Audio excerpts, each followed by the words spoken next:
All right. Good evening, one and all. It is that time of the week again. It's time for some Boston Blue Beat Burst Limit Plus R. I'm joined tonight by Vulture. How you doing, Vulture? I'm doing pretty good. We got a fantastic bracket ahead of us. Lots of strong players. Afterlife, as usual, is sitting at the top after some very consistent weeks in the past. We had a first a couple of weeks ago, but pretty much never placing outside of top 3, if I'm correct. There's a lot of second places. Yeah, very impressive and Jacob consistent Pack. showings.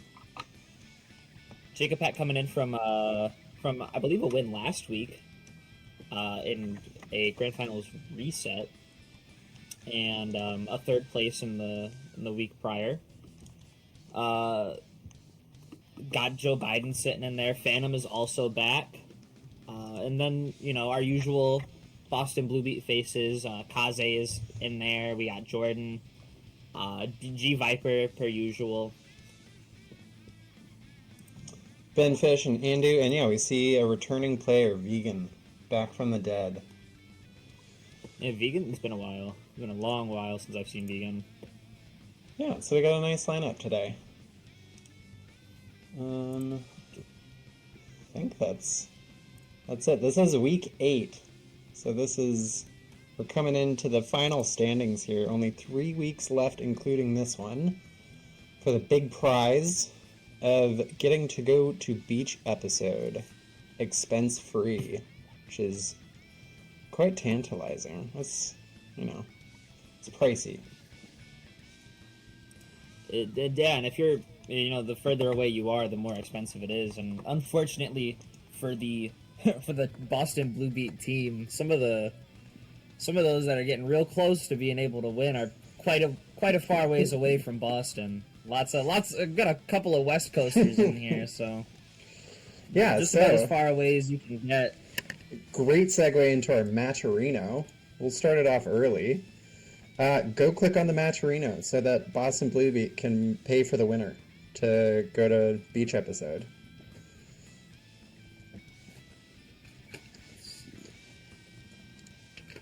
I think regardless of who makes it, the more that we make these greedy TOs spend, the better. I was sitting on the TO yacht the other day just thinking, man, I don't want anybody to have the money that I got coming in. So I want you guys to do your best to win from as far away from Boston as possible. Afterlife, I'm looking at you. We need to get Rope Sweetheart into this. Looks like we're getting right into it. We got Tmunny and Vegan getting right into it. Johnny Haas is pretty interesting because there's a lot of very similar issues that Johnny faces with a lot of characters being like some low profile, and Haas has quite a good bit of access to low pro. With Gunblaze, you got 2D, but again, you got to get in. Johnny's range is quite good. The coins, very good tool at keeping somebody off of you. It doesn't really matter too much for Tmunny here. Good throw. Ooh, nice. Alright, calm game so far for the most part. Yeah, and Tmunny just kind of backing up. Has so many resources. Can force Vegan to flinch, and does. And gets that burst out. I don't know if I would have bursted there. It's pretty late into the round here, but maybe Vegan can make something happen with it. Tmunny trades his own burst back. Yeah. You might be a little behind.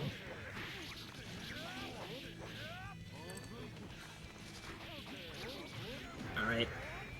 There we go. Alright, Tmunny's sitting at level 2. Vegan 5K'ing his way back out. And Tmunny just has so much meter to work with here. Pretty balanced with the pressure, but yeah, he's got a lot of resources to spend. 50 meter, 2 gauge. Spends it all. Yeah, and Vegan was bashing 2H there, so... Oh, big! Nice. Doesn't get the imposter, though. Does 6P trying as far as a tech chase goes, and it works. Great 5K. Vegan is pressure. It is working out. Hasn't missed a beat. Good round. Nice. Takes a round. Both players back with burst.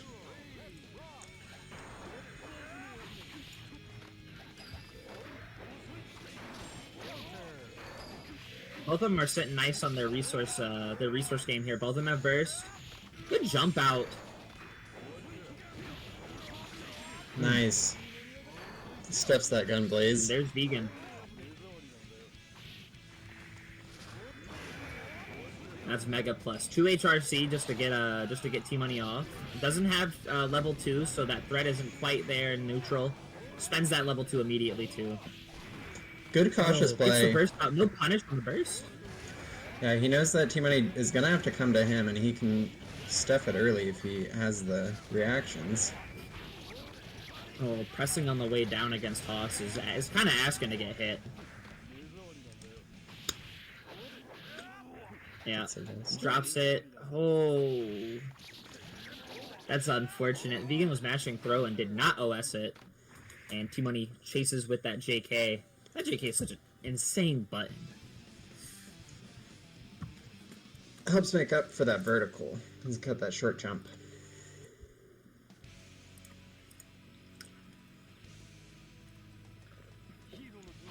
So Tmnunny taking that first game, pretty solid fashion there too.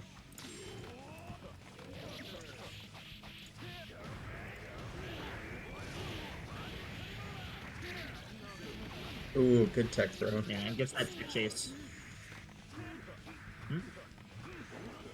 Good mash out. The 2H is quite minus. I'm surprised Tmnunny didn't have the punish dialed in.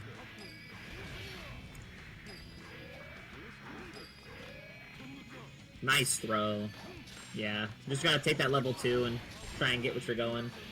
Get your game plan going. Boom.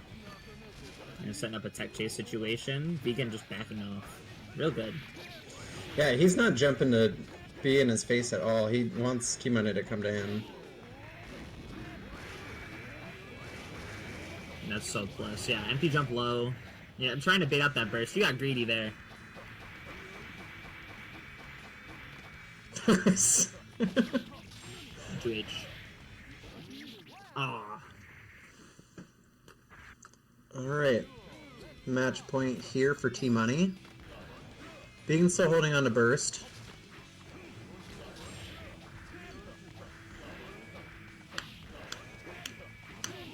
Using that rocket to close space. Gets the wall stick throw. Big knockdown. Yeah, Vegan bursting. I thought that was a burst bait. Yeah, 5K's fast. Tmnunny getting that knockdown. Does not have level 2. And the resource game isn't super favorable, but it's still pretty good. You have quite a bit on the life lead. Got some good tension to work with. He spends it on an FRC. Oh yeah. That mutual whiff on the 5K 2D. Oh, big whiff punish.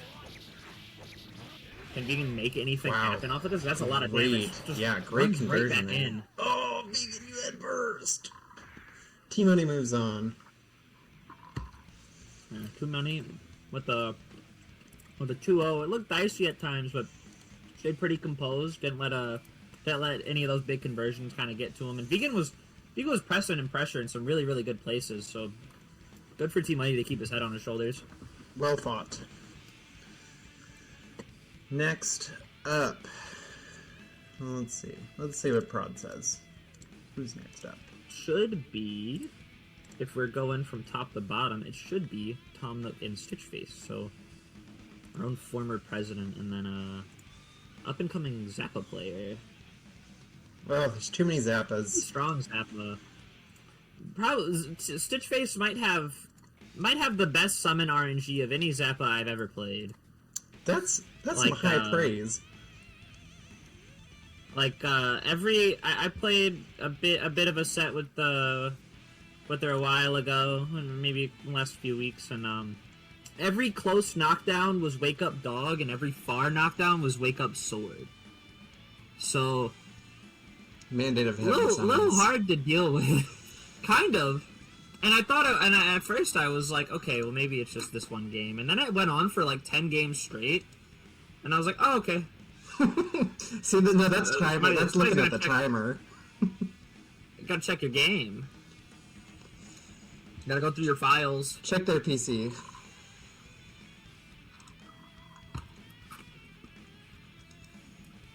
It's like that one Pichu player. Like, hey, no, guys, you gotta play on my setup over here. Here, you can get the player 2 controller. But yeah, a little bit of Zappa. A little bit of Zappa Chipp. Some Zappa exposure therapy. This strikes me as something that might be a little hard for both Zappa and Stitchface too. Stitchface plays a very, very like heavy runaway game, very risk averse, and Chipp doesn't really care. He's faster than you. His mobility's better than yours. His normals are great. But something that I've heard from other Chipp players, and mostly Peter, is the matchups where the character does low damage feels worse than the matchups where characters are doing higher damage. Because since Chipp has so low health, Zappa, who's normally gonna 5 or 6 touch you, is gonna end up needing half as many to get to you. So things can spiral. Yeah, that's a good point. Might not need the zoner playstyle here on Zappa, which I was just talking about this with Bronticus last night. He's not like a full-on zoner. He has the capabilities, but that does not mean a lot in the face of teleport. Yeah, and Joe's just being real risk averse here. He's getting that knockdown and backing off. Doesn't want to even have to deal with wake up summon. Nice dead angle. Goes right into the mid screen. It's so hard to do anything to Zappa on their wake up because they have that. There's DP and then there's also the backdash, and the backdash is 11 frames, and 10 of those frames are inbone.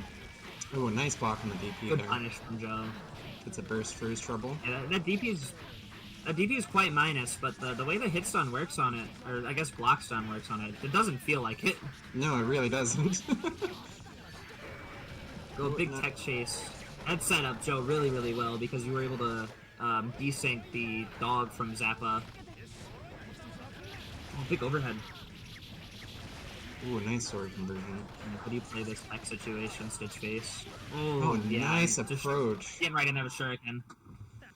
That was good. Takes care of any dogs that might show up randomly. Yeah, runs right under. I know a lot of the time it's like Zappa's anti-airs are at the very least somewhat committal. You know, sometimes you have to use that DP, sometimes you have to go for air throw. Zappa can just run under you. Oh yeah, that is a great strategy. Extremely. He's so low to the ground too.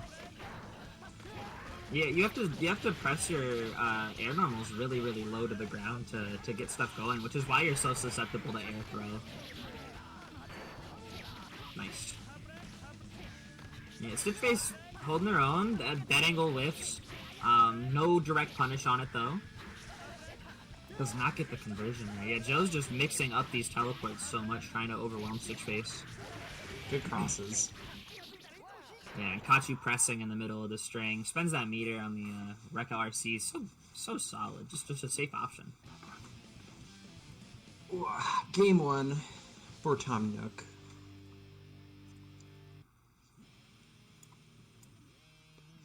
Yeah, I'd like to see a little bit more proactivity from Stitchface. You can't really afford to try and react to what Chipp is doing. No, you gotta be confident. Just gotta leap into the air. And get that knockdown. No ghosts yet. Nice. And yeah, ghost. Yeah, and just wants to get rid of the ghost. Alright. Dead angle to get out of the dog. Wake up dog again. There we go. What we get this time? Yeah, ghosts. Probably gonna try and get rid of that as quick as possible. So, oh no, spends the meter on the extension. Nice pressure here. All you need is a throw. Good knockdown from Joe. Yeah, and just catches that jump out.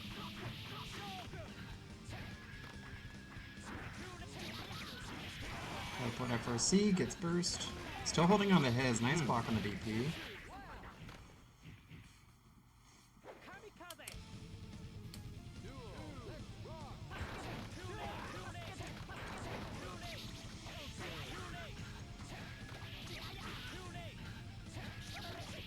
Ooh.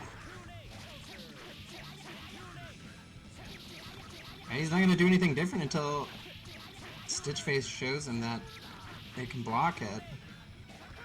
Yeah, we're just... Yeah, wake up, dog. Saved by dog. Needs the block. Yeah, wake up, dog again. Yeah, and that 2H, just a pretty effective stop sign for whatever Joe's trying to do there. You have a fair amount of meter. Wake up, dog. Doesn't do a lot, but it was there. Oh, no kill? Oh, I think he stopped holding FD. Well, Joe, consistency. Nice 2-0, moves on.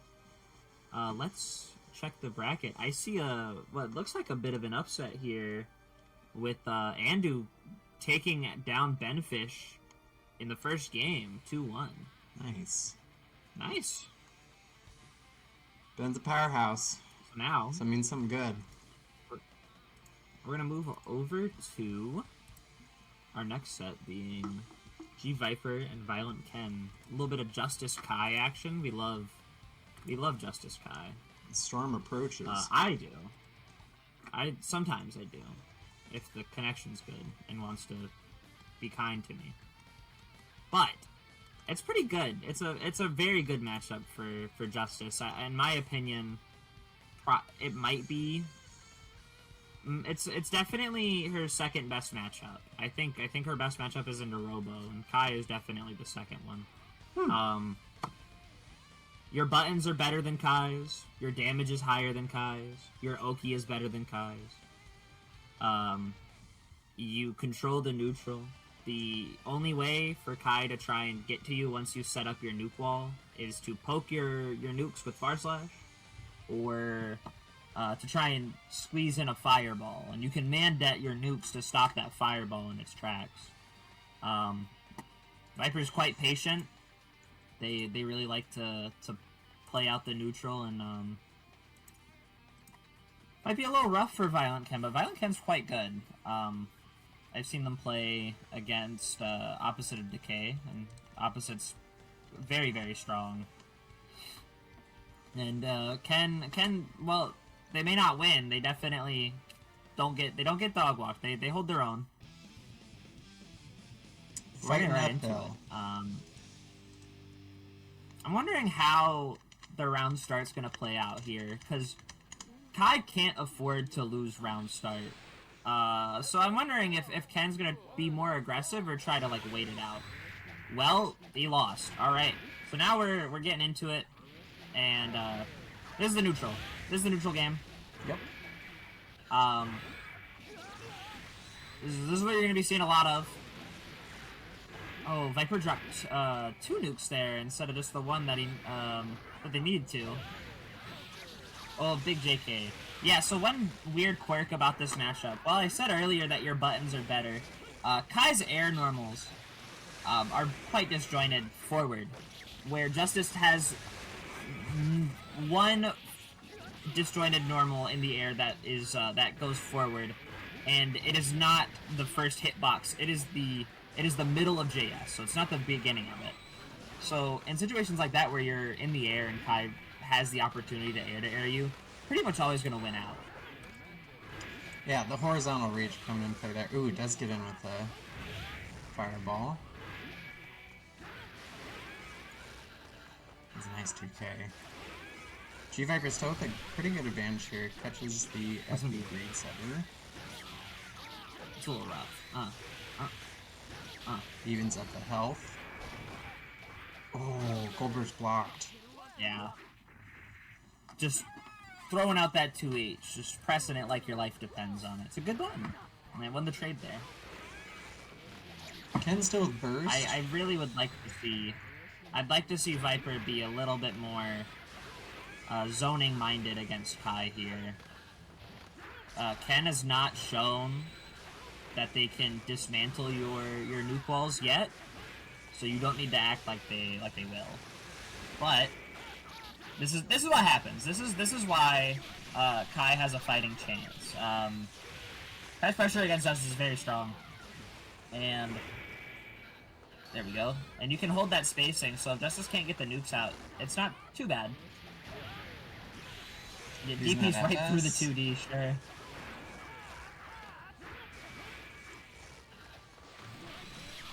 Oh, great seven. What? Alright. Good throw.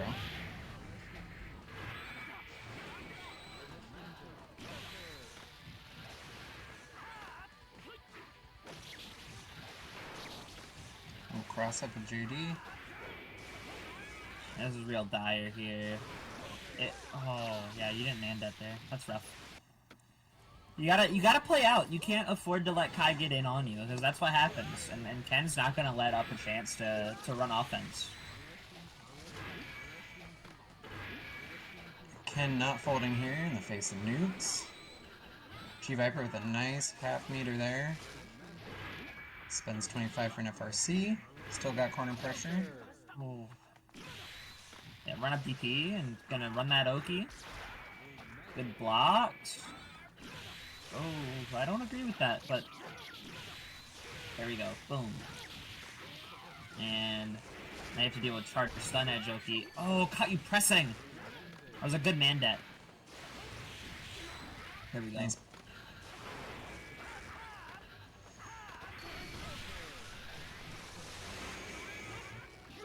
Ooh, backdash.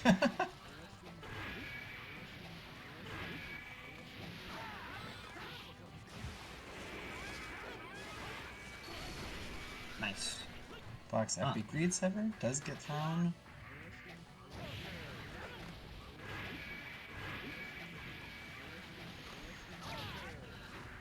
Trying to show some patience. Not a lot of health left to work with. Still has burst too. Ooh, nice catch. Yeah, and yeah, Viper's just respecting Ken way too much. The optimal way to play Justice Kai is to forget that the other person is a real human being. You have to treat them like they are not another person, because you can afford to. You really gotta like leverage your nukes and your buttons. Your Viper's playing a little too honest here, in situations where it doesn't call for it. Now, is that Justice specific advice to treat your other opponent For as... Justice Kai. Gotcha. For any matchup where Justice has very strong zoning, you just kind of like forget the other person's a real player, and that benefits you the most. Nice. Yeah, that's not burst safe, but via unfortunate misplay from Viper. Ken's kind of bringing it back, working Viper into the corner. Yeah, and just catches you coming down with that DP.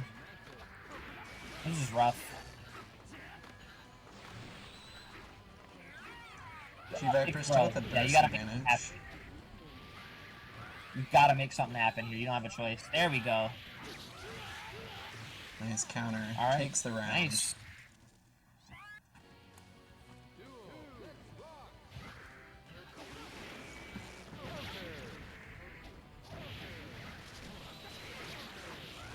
Oh, you could have gotten him. That's still a good punish. Still a good punish. Alright. And just putting Kai back into the mid screen. Oh, man, that's a little too early. Oh, yeah. You gotta start with K-Nuke just to protect your head from those stun edges. Ooh, lands on a JD.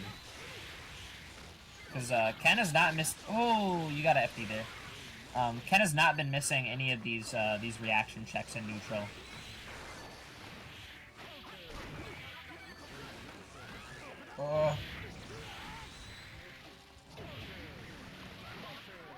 Oh, big 6P. That's a very low burst.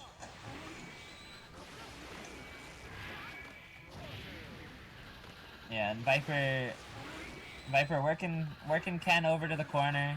All right, yeah, and Ken coming back with his own, kind of retaking that space.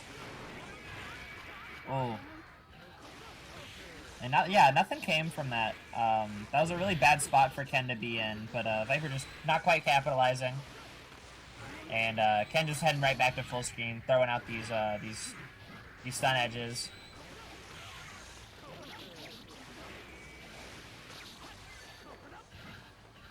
Looks like a disguised JD there. Oh, yeah. What's the Oki? Good blocks.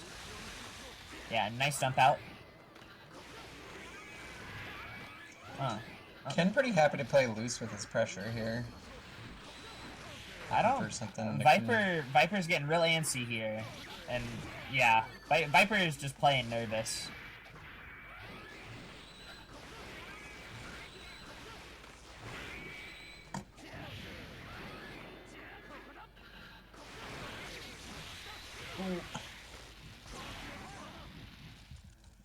Yep, and Violent Ken winning 2-0.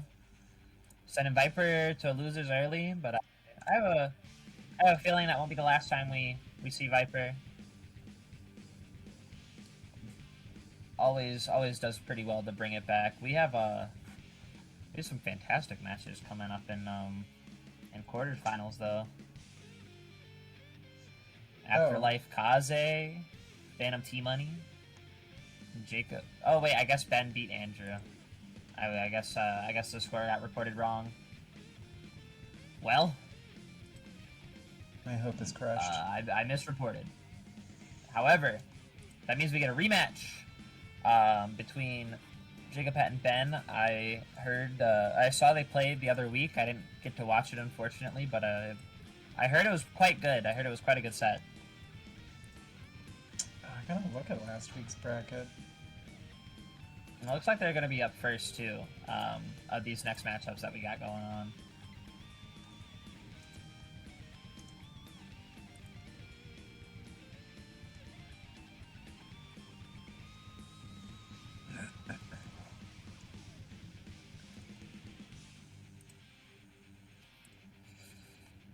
Well, alright, so yeah, it's going to be Jacob and Ben. Jacob, pretty established, quite old, been playing for a very long time. Same story as every old plus R player. Has a wife and kids, and a fulfilling job and all that, whatever. But Ben also is young and has a wife. So we're gonna see because we know the family buff is real, but let's see if this is enough to offset it. The married man buff. The married man buff. We're gonna have to see if that's enough to make this an even playing field, and completely ignore the fact that it is Robo versus Testament on the screen. But Ben's always been very solid, very patient, and does a good job. Yeah, this is. Ooh. Oh wow. What? That's the side switch. I'm not a fan of what I just saw. It was a weird interaction with Ben doing horsey. Gets out of the pressure, has corner control, gets rid of the super net. There's one more. Oh, Get hit by the tree. All Yeah, over. Jacob had just dominating neutral here with all these tools. Just real sweltering stuff. Good read on the warrant.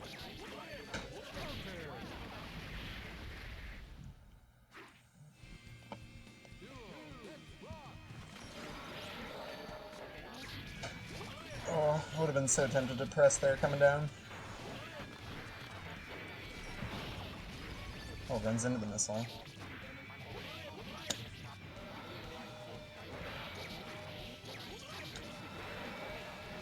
Delayed wake up, not helping too much with the beasts there. Yeah, you can hold the beast, so unfortunate part of the design on that move. Big knockdown. Yeah, delayed wake up. DP. This is gonna be. You gotta make something happen now. Let's see what goes on. Gets all that meter. Overclock. Yo, Shades of Stormlock? It's overclocking time. Ooh! Yeah, you still got a second? Oh, no. Oh. Oh, on the tree. Almost made something happen there. There were moments. There were shades of brilliance there towards the end. A glimpse of the light. So maybe with a couple of small adjustments, Ben will be able to make something happen here. It's just so hard to get started since Ben's game plan is all about getting to a spot, getting the meter he wants, getting the heat he wants, and that requires you to have screen real estate, which Testament just does not afford you. No, absolutely not. A lot of movement, a lot of big buttons, a lot of crap on the screen. Yeah, you see Ben just 2K'ing, trying to avoid that net as best as possible. Was that a wake up warrant? I bet it was. But here we go. Yeah, we're running some strike throw. Oh, a nice backdash. That dashes the Badlands. No punish though. JS is a normal in the game. Oh, good mash out from Jacob Pet. I'm gonna see how this ends here. There's that tree in front. Oh, long 6P. And Ben wants this round real bad. There's been some some very heroic bursts today.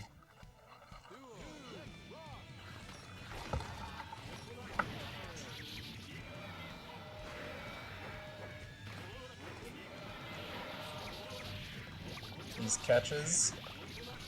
Got a big corner conversion here. Does get out of the top of it.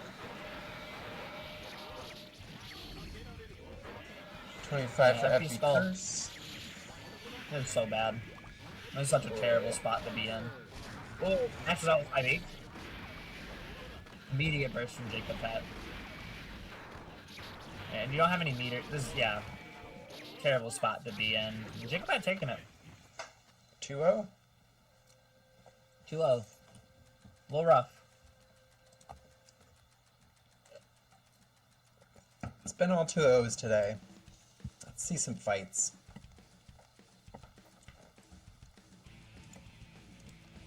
Well, I foresee one of these next two being a bit of a fight. We'll see though. I hope so. Because next up we have Phantom versus Tmnunny. Phantom,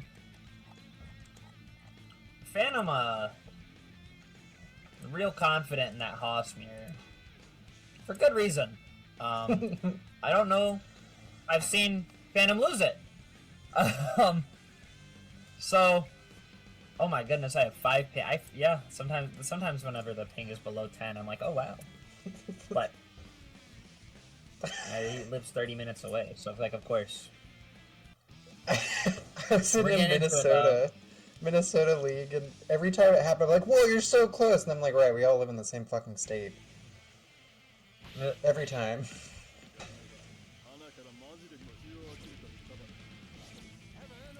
Alright, so Phantom versus Tmnunny. I'm gonna get right into it. Neither of them are too fancy with their combos. In fact, when I hear people talk about them, it's about how bad their combos are most of the time. Or maybe not. Maybe bad isn't correct. Maybe, but like, just not like suboptimal. They both have things that they love to do. Phantom really likes to tech chase, and Tmnunny kind of likes to do the same thing. XPhantom especially, yeah. Yeah, Phantom's playing Smash.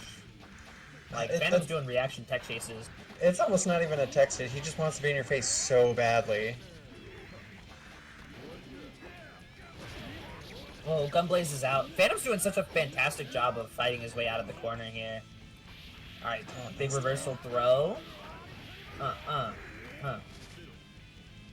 alright, another. Yeah, just throws Phantom again. Boom, boom, boom. Alright. This time. Oh, and the clash? Oh no! Doesn't quite get the kill, and now Phantom is alive. Yeah. You left Phantom alive with no health. There's no way that he loses. It's the movement FRCs are what killed me. There's this funny clip I have of him, some bracket where he is able to get out of the corner and FRC and drop down and throw in like the blink of an eye. It was those FRCs that got him the win. He farmed meter to get to level 2, and then level 2 Savage Fang is 0 after flash. So Tmunny was running up and had no choice but to get hit. Yeah, he's not even looking at the meter. He just knows.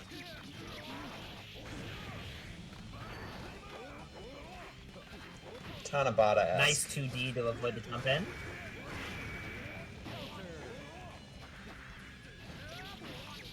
Big overhead. Oh no!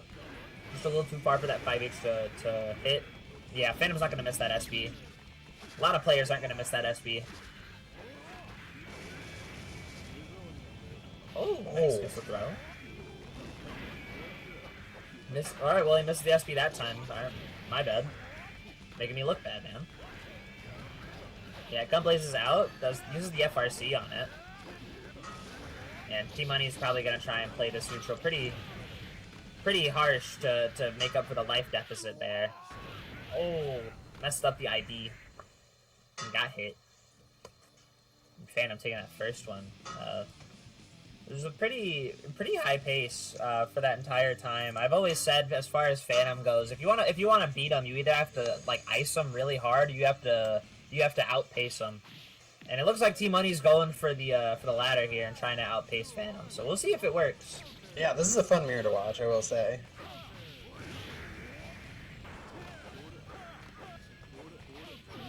All right, gets that. Yeah, and just wins the flash war.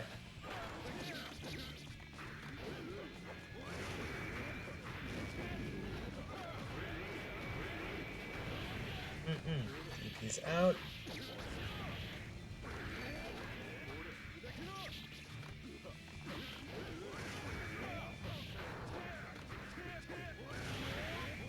Yeah, bites on blockhead.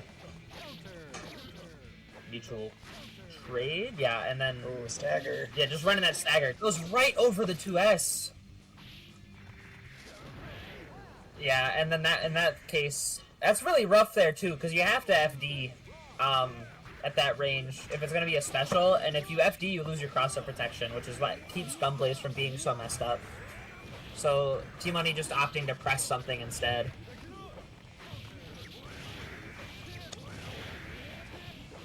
Working Tmunny into the corner. And taking the hard knockdown.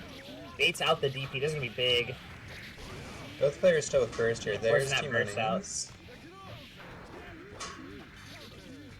Yeah, good dead angle. And just trying to work Phantom into the corner. Nice. And Tmunny's been finding these throws a lot. Oh, nice. There's another one. Yeah, I'm just gonna go for that tech chase again, and Phantom is DPing out of tech, does not care. Oh, yeah, and Phantom alive with on a pixel, not anymore. Run up. BRP. Yeah, just 2S'ing. That's our button. That's the button that we press. Okay, 2S6H. 2S. Oh, there's another one. Oh.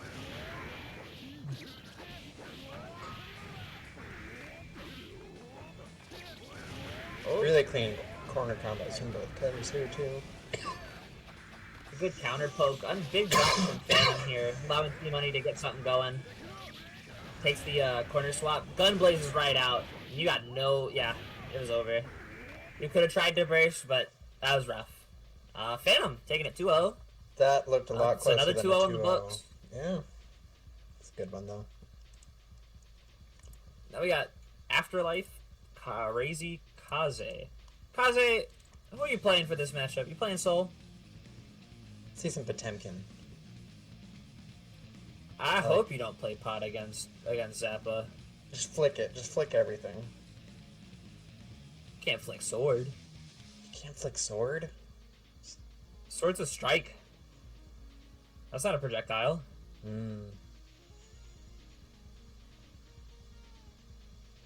We're playing Jam.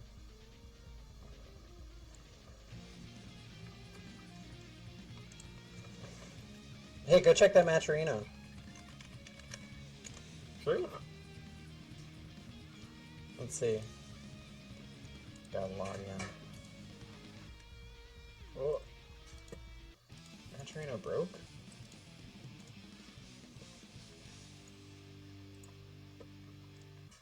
Goes with soul. Alright. Plays the matchup that isn't an auto loss. I respect it.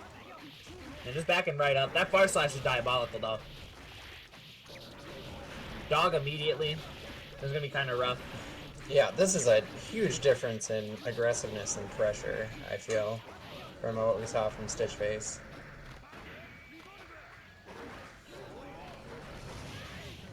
Yeah. Alright, kills the dog. Dog comes right back out. Yeah, you have to DPRC there. Free sword. It's bad. Yeah, and you're at that health range where it's just high lows. That's bad. Rough first round for Kaze there. Does get a very nice conversion to start though. Unfortunately drops. Zappa's a little odd. Zappa's hurtbox is a little odd. That guard bar is so nice. Yeah, good burst. Man, Kaze just gonna opt to play this neutral out a little bit slower. You can afford to with Ghost because the damage is very negligible. Nice. Nice wild throw. Still take that knockdown. It doesn't even go for a safe jump. It's just not worth it because of the prospect of what happened right there, which is wake up dog. He's too crazy. Be guessing on high lows. Good blocks. And Riot stamps right out. So smart. Yeah, taking that second round. Really good adjustments from that first one. Mostly just not mostly not getting unlucky with the dog on summon. Yeah, there we go. Nice DP. Gonna take that knockdown. Another nice DP back. Ooh. Really from Afterlife there. That sword was out of position really hard, so the sword car FRC to bring it back in was really smart. Good mash on that 6H. Oh, just DP straight through Gunflame. Oh, there's the rock ball. Another great DP. Zappa backdash. You gotta watch. Yeah, that dog is coming for you. Yeah, that was really good getting out of that dog pressure there. Nice air throw. Afterlife's air throws are really good. Oh, whiffs the burst. Crazy burst. Big DP. What? Oh, the golf ball. Unhappy about that one. At least I am.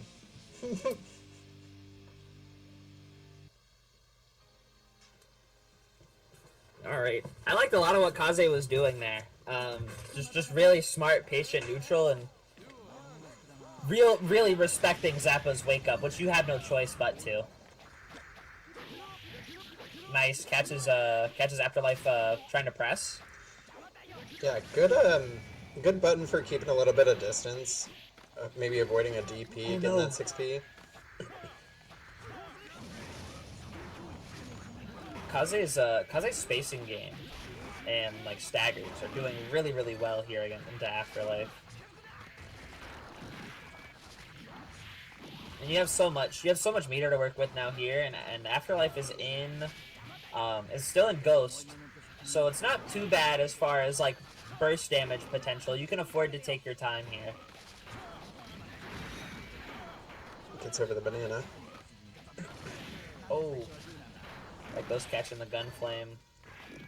Afterlife's movement here is so good. Kaze getting that hit, forcing that out. There's that dog though. Another one. Free dog. Oh, wake up sword and a mash 2P. That's a little rough for Kaze, but he jumps out. Oh no. 6H is good for nothing. Yeah, that sword's on the ground. You can't G.Viper through. That's rough. Oh, wins that round start. Oh, yo, the Kirei drops. Unfort. Big tick throw. Ooh. Drops. Afterlife and set point here. Oh, counter hit JD.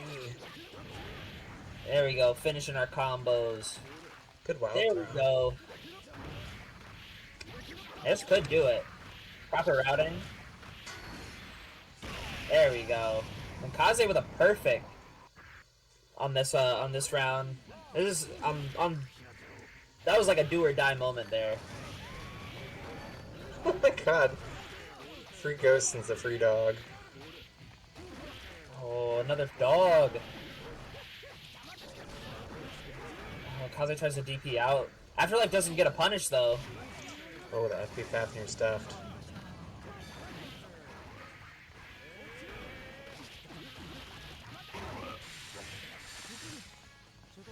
Afterlife, now I want to get hit by those stray DPs in the middle of pressure there. Yo, Kaze just got the luckiest golf ball animation I've ever seen because he ran right under the bounce of it on his way over to Afterlife right before this. Hashtag calculated. You gotta be so scared here though. You're dead, yeah. Had all those orbs. That is just one DP. One DP was death there. Oh, Afterlife moving on. 2-0 from Afterlife. That's just such a rough spot to be in too, especially when Rao's loaded. That's the biggest strength of Rao, is knowing that whenever you do that DP and you hit it, you know exactly what the confirm is coming up afterwards, and you know it's gonna do a chunk. On top of getting a real DP and having moves that all look the same, it's rough. Not a lot to do at that range on Soul either without putting your face in there.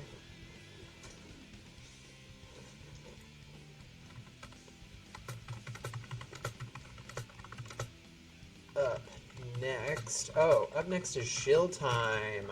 It's Shill Time, which means we're going to talk about all the fun stuff that Boston Blue Beat does, starting with the very event that you are watching right now. This is Burst Limit. This is a 10-week series, Monday, Tuesday, Wednesday. Of course, we're here for Plus R right now. Afterlife in the lead. I'm sorry, Prod. Boston Blue Beat. BB. Let's try again. Afterlife is in the lead for this Burst Limit right now.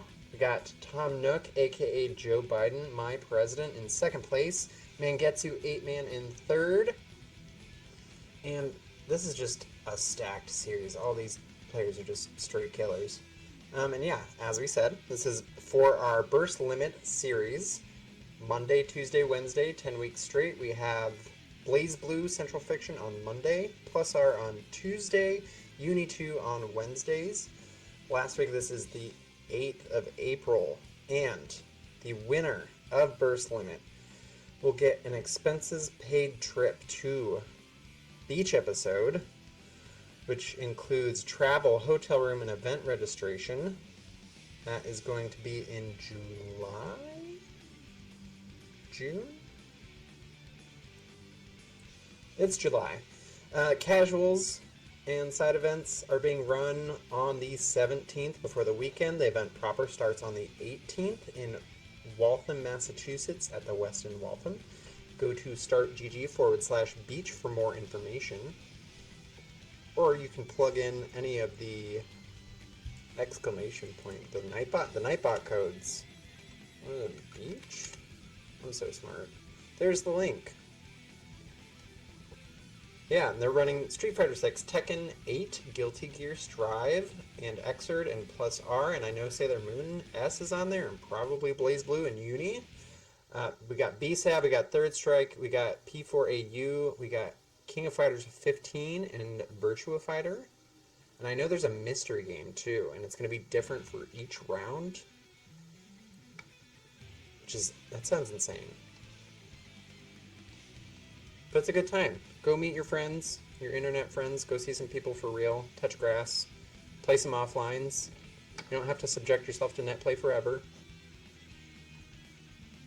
There's also the locals. If you are in the Boston area, the Massachusetts area, even greater New England, the Amtrak's there. Catch a train. Go see some people on April 18th. They're running their monthly. They got Sailor Moon S, Xrd Rev 2, Strive, Grand Blue versus Rising, and Plus R, the best game. Do you have any... What's on our show list? We're doing Wave Dash? Wave Dash.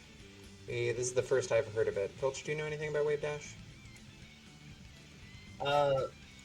It's a thing you do in Melee. Let's see. Looks like it's going to be ran out of Portland. 21 Portland, plus. Maine. Is it going to be at a bar? Portland, Maine. East Coast Portland. You gotta specify. East Coast Portland, not Portland, PMW. Yeah, no, I got you. They're going to be running SF, I assume that's Street Fighter, Tekken 8, and Windjammers. What is Windjammers? Sure. That's the Frisbee game. That's the ultimate Frisbee game. Is it a video game? They got a DJ too? Yes. It's quite old, but yes. Gonna go to TV tropes. Look up Windjammers.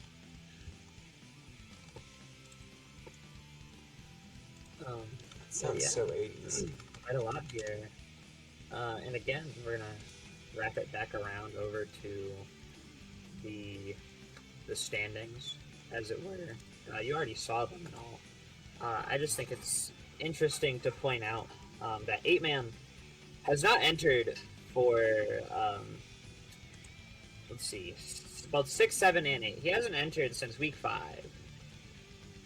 Y'all gotta catch up. And very, very likely won't enter again, if I had to guess. And it's staying nice and pretty at 250 points. This is so funny. This XPhantom is pretty strong. We got Phantom is there to overtake, but then the gap is between that is just Jacob Pat, and then the gap just keeps getting bigger and bigger as you go down. There are some people who are real close to being in that top 8. They didn't enter this week, but I assume they will in the next few.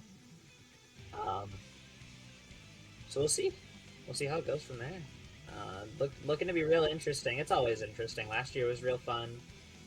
Last year was real fun. Year before that was also real fun. Last year was 8-Man. Year before that was XPhantom. It's just a really good event. I like that they keep running it.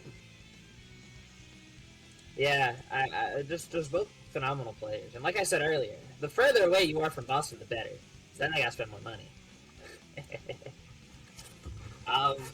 But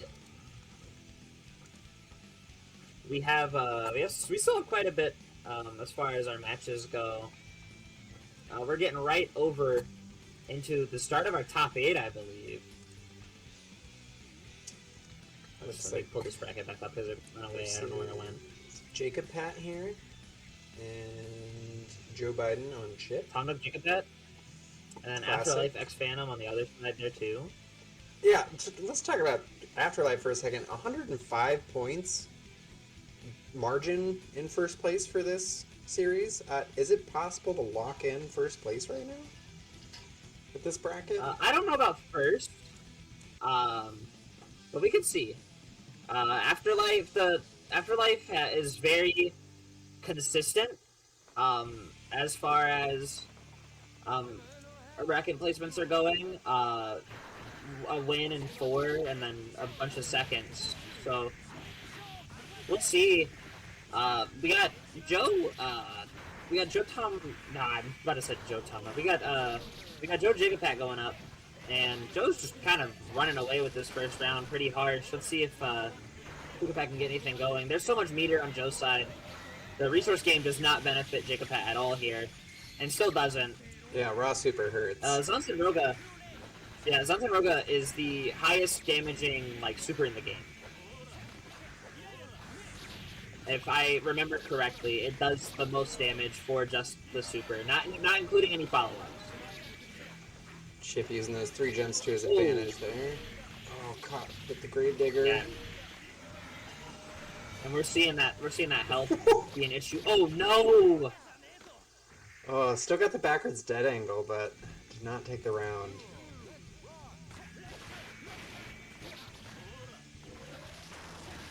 Gets rid of the tree.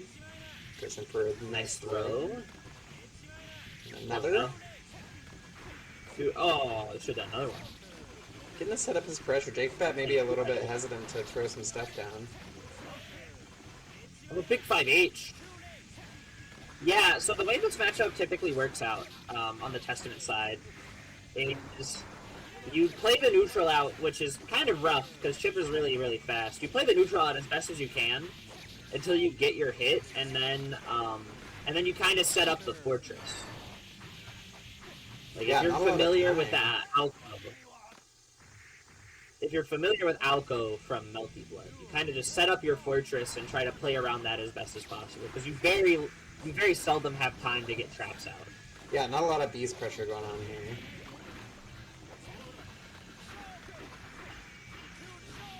Ooh, nice teleport FRC, gets into the corner here.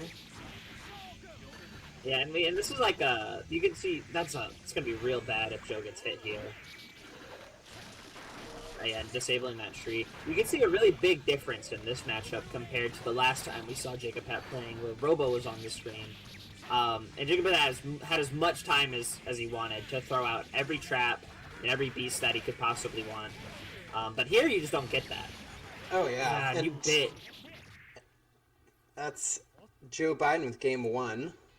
Tom Nook, Island Landlord, President, Biden Blaster. I'm not entirely sure what... He just has a lot of ways to invalidate all those traps. Where'd he go? I'm not entirely sure what JakePat was going for at the end of that round there. Because it looked like an Abare 2S on Rekka 2. There's a third Rekka, and that button's not very fast. But definitely was trying to see into the future. Flew a little too close to the sun. We'll see if it changes a little bit here. Yeah, it does a great job of containing Joe to the corner with that JS there. There'll be some really great damage right into Master of Puppets. Boom. Doesn't get the second hit, so the frame advantage is not so great there. Oh, yeah, Joe, you're dead.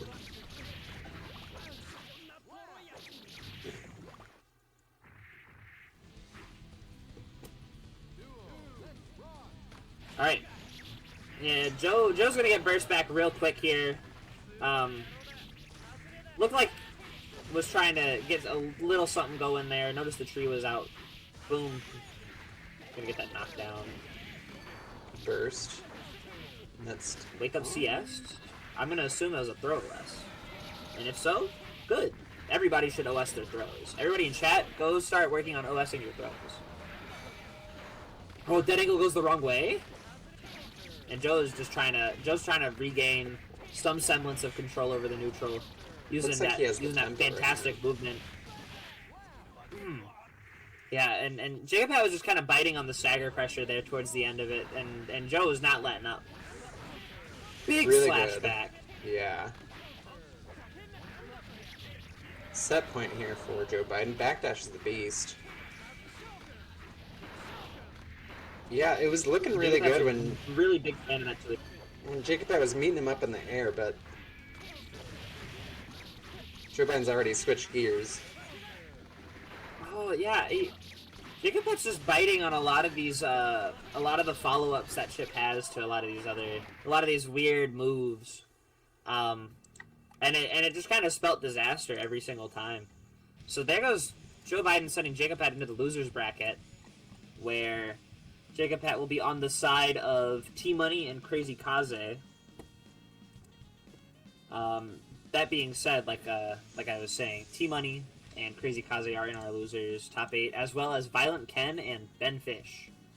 But that doesn't matter too much right now, but that's not what we're getting into. We are going to be going to Afterlife XPhantom, which was when Afterlife won. When Afterlife 1 bracket, if I remember correctly, was against XPhantom in week 4. If I remember correctly. Or was it Peter? Who was it? No, did beat Phantom that week. but it wasn't a win over Phantom and Grands, but did beat Phantom that week. Let's see. I remember, yeah, it was Peter. I remember you played Phantom, but I couldn't remember if it was in Grands or not. Afterlife and Phantom did play in Grands of another bracket, which was this one charity bracket I was watching, and Phantom did take that. Yeah, this is, you know, opinion alert. Whoa, look out. This is probably the top matchup for this evening, I want to say. Just in terms of consistency and results.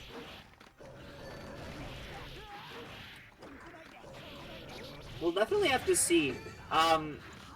Phantom is a fantastic player in all rights, but is incredibly scary in like a 1st-to-3 scenario. If there's any time you're going to take him out and not have to deal with him again, you want it to be 1st-to-2. Yeah, you don't want him to get the download. It's not. Sometimes it's not even about the download. Phantom has like a pro tag buff.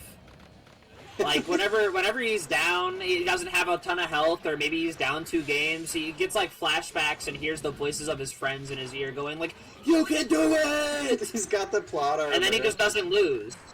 Forgive me, Sensei. He's like miraculously just this once. doesn't lose. I'll have to go all out.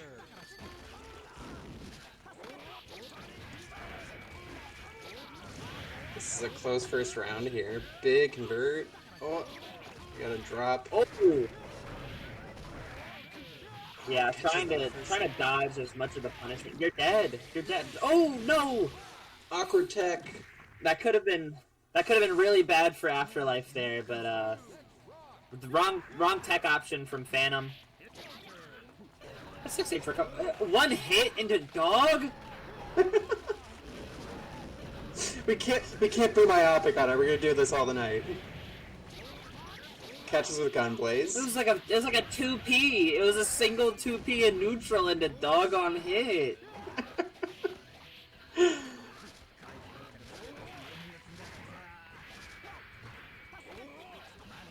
Oh, crazy good air throws. Oh yeah, Phantom is cursed. If there's any character that definitely doesn't want to be cursed, Haas is one of them, because he doesn't have as much as far as crazy air movement goes. Good punish. Yeah, use the rocket to finish it up. Yeah, alright, Afterlife trying to get that air throw. Phantom doing a great job of avoiding it. There's sword. I remember one time I was going to a local with Phantom, and we were talking about Zappa's sword, and he said, almost verbatim, "What am I supposed to do when the sword's out?" And I just sit there and pray. I was like, yeah. Kinda, yeah. Block low and does high. a good job of getting that sword off.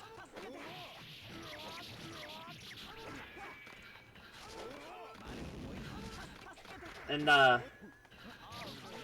Phantom, another. We were talking about this on Sunday as well, about how the neutral game for Haas typically looks and why he doesn't like it as much. And a lot of it comes down to you FD as Haas in neutral against Zappa a lot, because of how many disjointed options there are. So a lot of your and you want to FD Zappa off of you.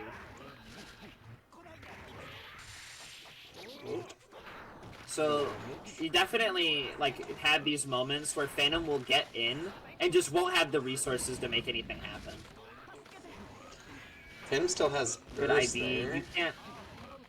You can't be IBing anything anymore though. You don't have the health for it. Those ghosts are out. Big air throw. Yeah, oof. Phantom just moved in a little too late there. Afterlife expended all of her ghosts and called for them back up in the air, and right before then would have been the time to go in, and just a little too late on the realization there.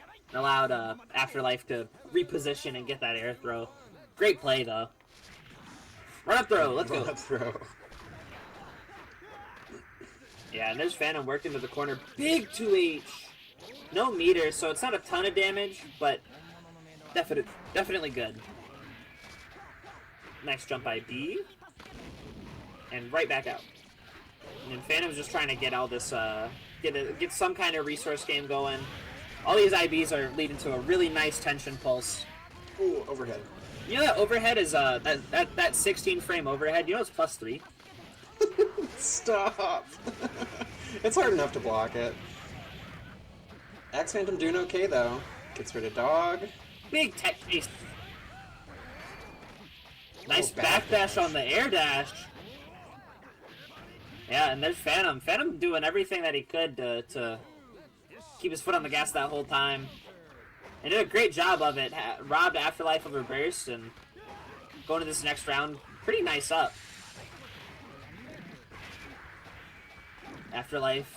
Good corner pressure. Ooh. Nice! Battling back out of the corner. Falls onto the banana peel. That's unfortunate. Blazing out of the corner. Catches Afterlife pressing. You gotta watch out for that dog. Watches out for the dog! Oh. Yeah, and Phantom is just making these really good reads on what Afterlife's intent is for trying to get out of these pressure situations and playing around it really, really well. That was actually an insane play from Afterlife there. Knowing Phantom was going to disable the dog and immediately buffering the DP behind it doesn't result in much, but just I wanted to call attention to it because I feel like it looked like something that would have gotten lost to most people who weren't paying a ton of attention.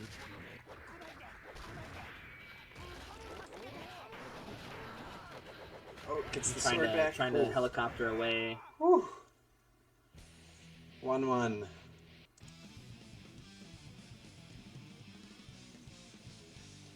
Yeah. All right. 1-1.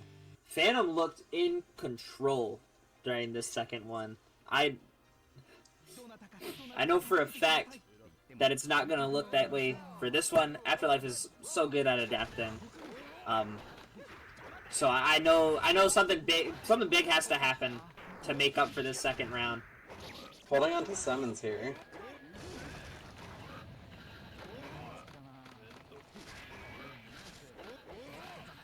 Spacing a little different.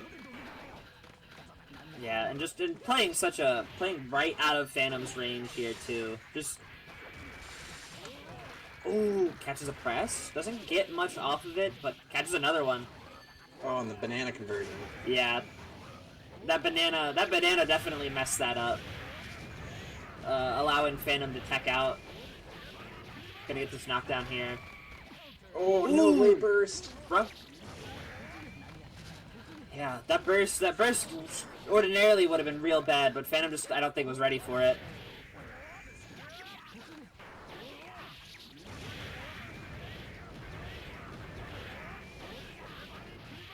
Not quite enough here for that knockdown. In the JP. Oh my goodness. Alright, set point here for XPhantom. Does still have burst to work with. A nice early 3 charge. Afterlife's just getting real. Afterlife's just getting a little antsy here on defense. In some places, and looks real scared to press in others. Just lots of decision paralysis is what it looks like. Oh, nice. Tries to make that sandwich work, but Phantom is not having it. Good dead angle. Ooh, ooh, ooh. The anti-air 2K. Yeah, Afterlife really wants to conserve that dog. Oh, yeah, just unfortunate timing on these far slashes. Phantom is just always ready to take the space whenever Afterlife allows it. Savage wasn't ready for the meter use. 0 after flash, level 2. What do you do about it? Nothing. 2-1 to Phantom, which is our first 2-1 on stream, I believe. I think you're right. I think all of the ones have been 2-0. All the Twitch ones. There are a lot of 2-1s and losers. Yeah, all of our sets on stream have been 2-0 so far. So nice. What's our next one? We have. I assume it's Tmunny Kaze. Yep. Yeah. And there's Tmunny, there's Kaze. Kaze, who we playing? Kaze, play I see Persia. Pot. Or Eno. No, I you see don't Pot. have Eno. I've Are we seen running Eno. Pot?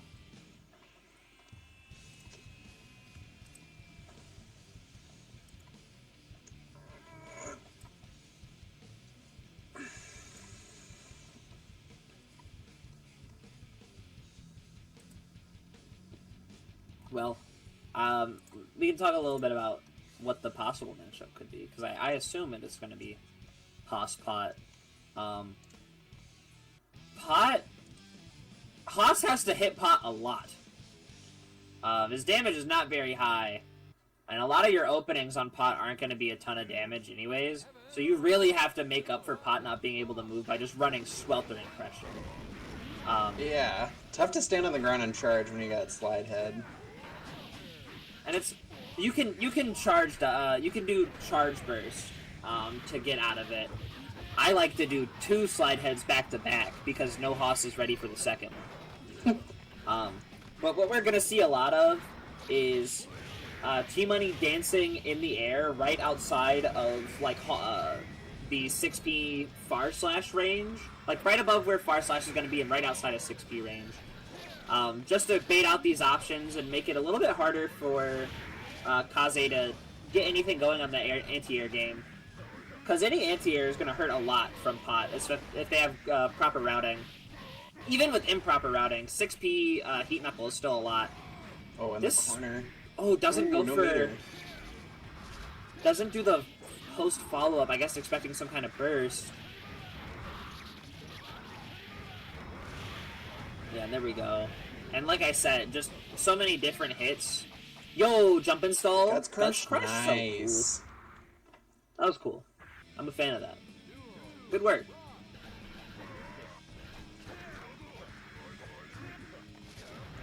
Yeah, that was That's what I'm interesting, saying. right? That was an interesting round. That was cool. Boom. Oh, alright, yeah, just running that strike throw. Definitely has Kaze a little scared to press after that last round. And who wouldn't be? Not a big throw. Not the uppercut. Being round here from Tmunny. Ooh, yeah, this is rough. Oh! Yeah, I'm gonna get that Guts Crush Ender. Tmunny with a real dominant perfect there. And like I said earlier, it's just all about overwhelming Pot, because you can't move around. It's about overwhelming Pot, and making them scared to press. You're playing a lot. You're doing a lot of baiting in neutral, and because Pot's buttons, while they are big, they take a while, and the recovery is quite a bit. Yeah, it's Kaze gonna have to be a little bit preemptive about it.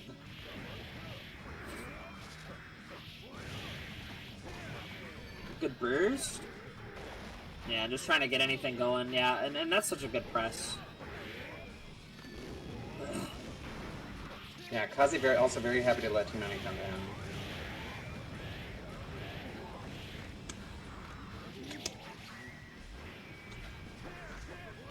Oh for 3 on the reflectors there. Oh, nice. Trying to IB there and didn't quite get it. Big back turn. Yeah, using Gunblaze to get under that JS, so just blocks the burst.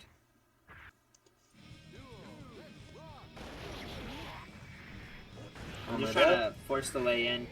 Wasn't ready for the wake up time. Just that's a little hard whenever you're trying to juggle multiple characters. Is being able to time your Oki on certain moves, especially since wake up timing for face down and face up is a little different. It's not always too different, but for some characters it can be a bit of an issue. Tmunny's timings on this are really good too. He's not letting Kaze get away with anything on wake up. Oh my goodness. Good throw. Alright. Get something going. What? And there's Tmunny! 2-0.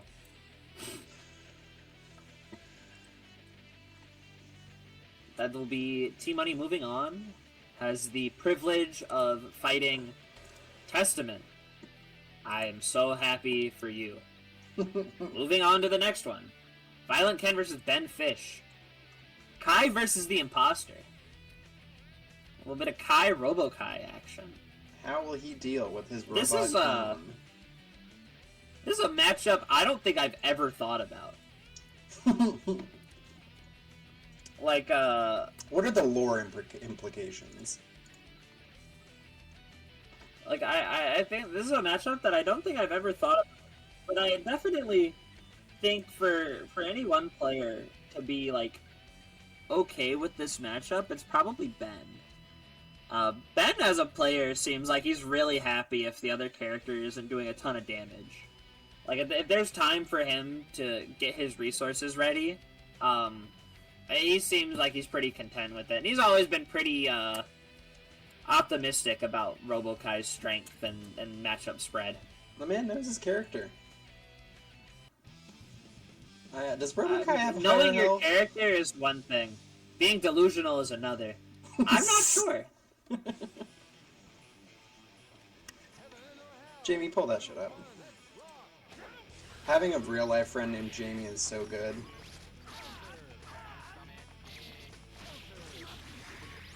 Yeah, I'm just gonna get that mat out. Already free charging.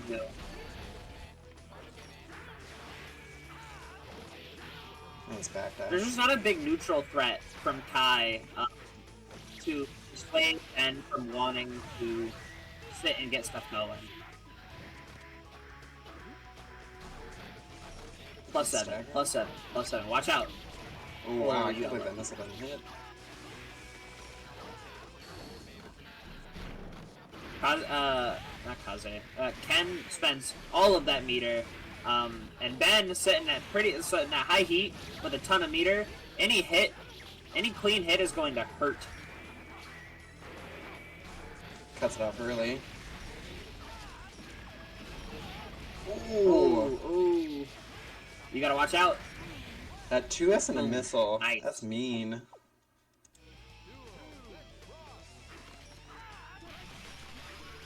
Backdashes that greed sever. And now they're just kind of sitting there jockeying for positioning. Strike throw. Working Ken over into the corner. Yeah, and trying to stop that jump out. Good block.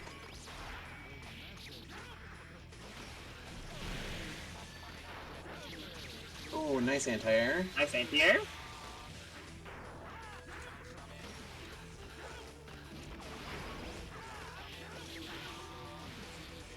Alright, gonna secure that knockdown. Delay wake up. And again, Ben is sitting on high heat and as much meter as you could want as a Robokai player. This is not a great position to be in. Robokai's damage is explosive and can definitely even the score with one clean hit.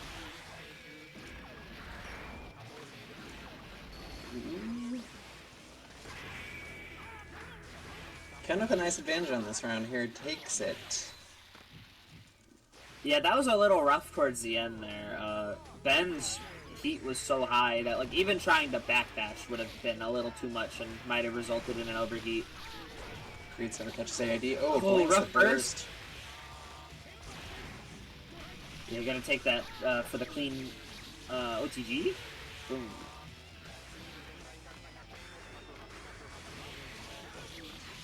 Oh, pressed on the stun edge FRC. Are you dead? Oh, this is the last stun edge FRC. Commentator curse moment, but lightning orb to seal the deal. Yeah, the only thing that Ben could have done there to make the space would have been missile. Lightning orb just cancels out most projectiles anyway, so that was a really smart play.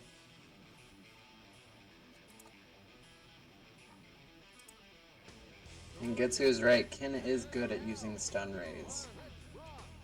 He's got good movement. And we saw this in the G.Viper matchup earlier.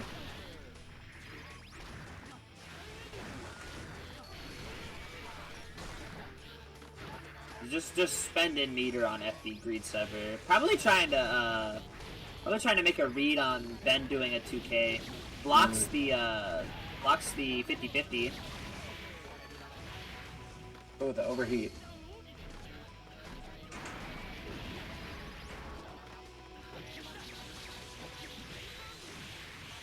Ben does still have burst here and a nice health advantage. Nice and DP. uses it.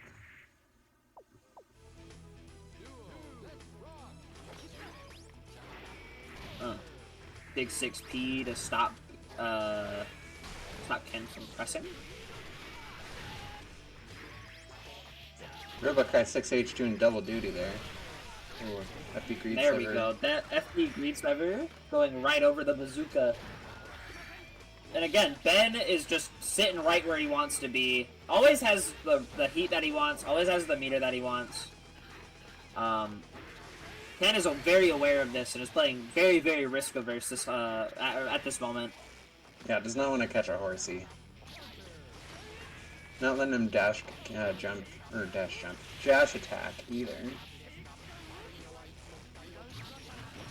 Oh. Ooh, impossible bust.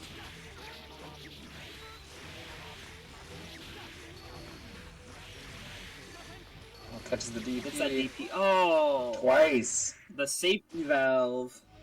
FB star. That's a special in the game.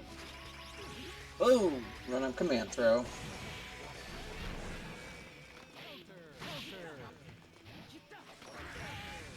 Oh, big counter hit, Nice. Horsey. Yeah, let's see. Gets that knockdown. Yeah, FP reads that. You can't do bazooka Oki here. You gotta do some kind of. You do some kind of other meaty. I'm not sure what you would do there. Maybe 5P, but you don't want to deal with the DP too much. So it's a little weighted. IB, yeah, and now you're right. The heat you want, and the meter, all the meter you could ever want. Oh, my missiles, goodness! Almost for No! Overheat for revenge. And yeah, we're just gonna start shooting missiles. We're gonna start shooting projectiles. We're zoning. And smart play, smart change of pace there at the end of it from Ben, setting it to 1-1. That was real dicey. That was real dicey. Pretty close. 1-1 says it all.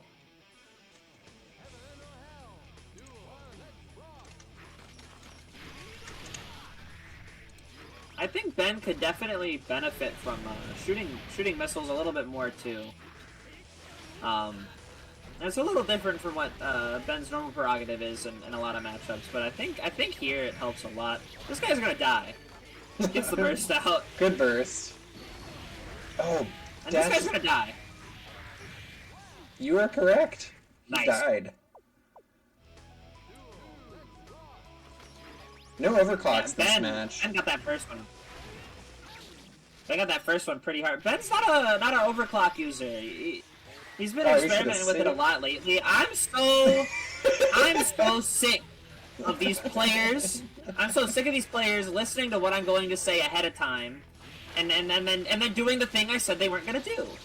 Agenda It's just not playing. okay. It's not fair. It's just not fair to me. It makes me seem stupid. Well, gets caught by the star. Gonna be a nice conversion right into the corner. Oh, it doesn't block the 50-50. Oh, it's a tough, delay air dash. tough overhead there. Set point here for both players.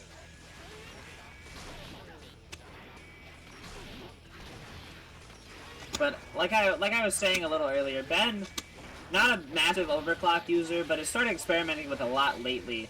After talking with Stormlock at Frosty, has some ideas for it. Mostly as like a way to. A lot of it, from what I can gather, is mostly as a way of securing wins or like there's like a comeback mechanic too. But Ben might be in need of a comeback mechanic here too. Run up DP right through. Still has that burst, but that heat's so high, you can't really afford to do too much on the defensive end. All right, gets out of the corner. Still has burst. Ooh. I'm just trying to chase down Ken. It doesn't work though. Ken taking it.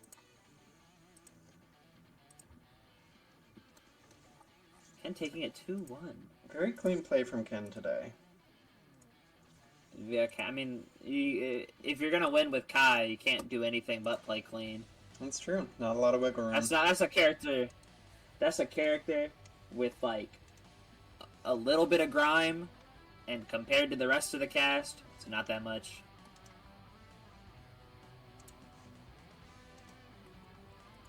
How about this segue right here? Speaking of grime, not related at all, go collect codes on the Matcherino. Because there's still... God, half screen mode. How do I... There's still 40? That can't be right. That was the same as when I started this bracket. Surely there's no way there's still 40 codes.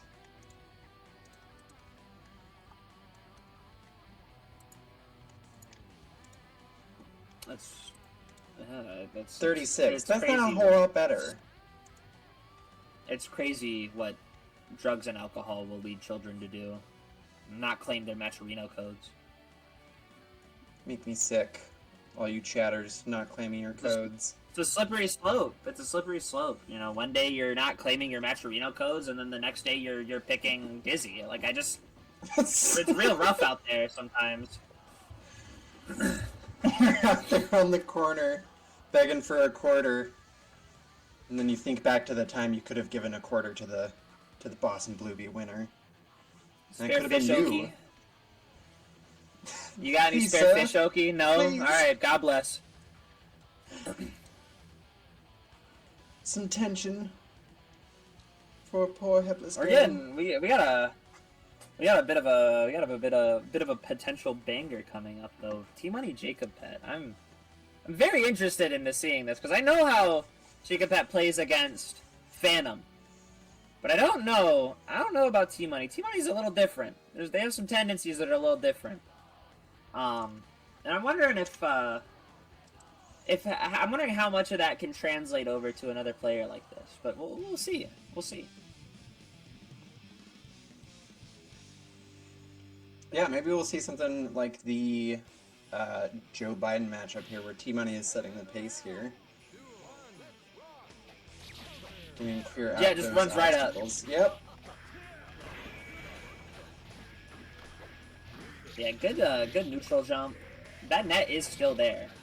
Well, not anymore, but Good awareness. Yeah, Joe Biden's awareness of the traps from before is something I wanted to note.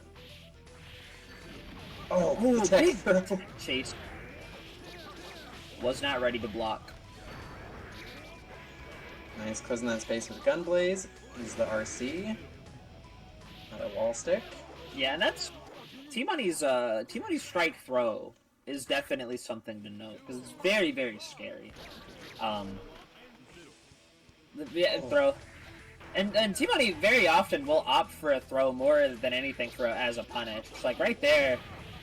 If he's just sure, he'll opt to run up and throw you, especially if it's a possible greater reward off of it. Yeah, especially in the wall where he gets like honestly pretty good reward off of it. You get to charge, you get some good damage. It's not Just grabbing, like we're playing a grappler. Why wait for Testament to press huge buttons when you can just throw them? Tmunny definitely plays Hoss like a Falcon player, or not Falcon, Falco. Phantom plays Hoss like a Falcon player.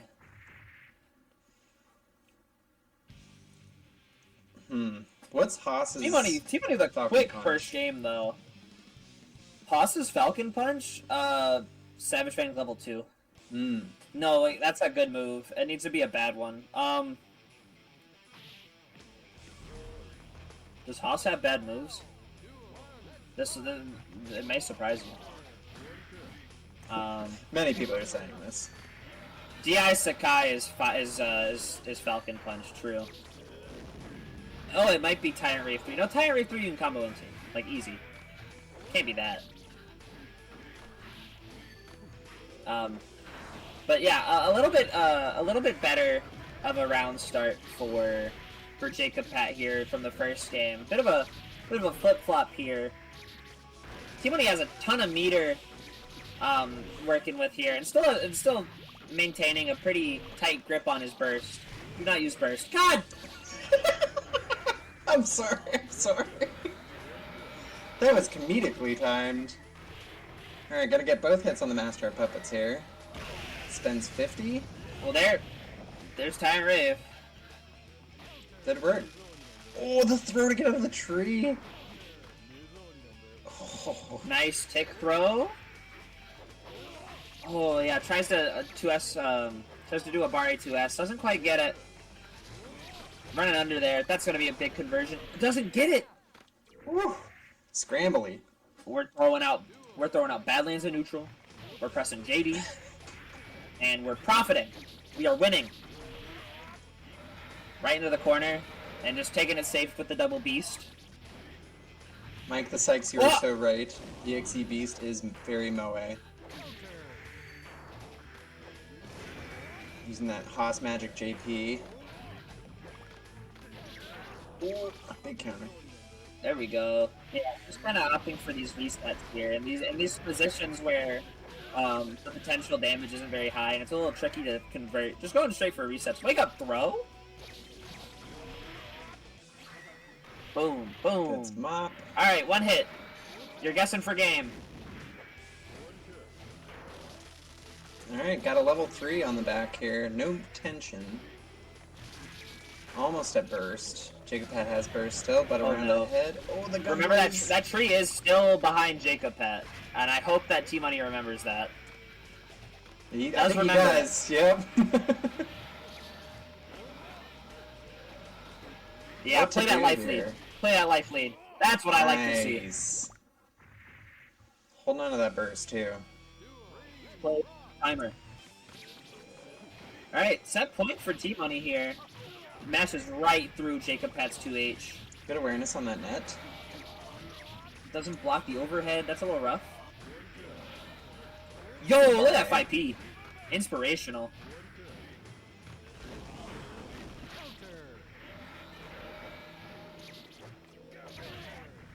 Oh, that net's still there. You gotta get rid of that. Oh. Oh, burst blocked. Inopportune burst. Not close enough to the corner for anything to come from it. Well, now he is. Oh, you might be dead. It's possible if Jacopet does the route. He does have the routing. Great, you're dead. There nice! Jacopet. That's not an old man combo.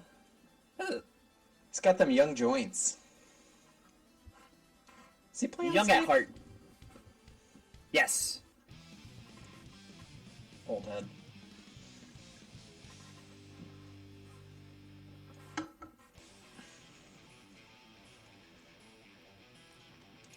One. Yeah, Jacopet just like snatched that game and just ran with it.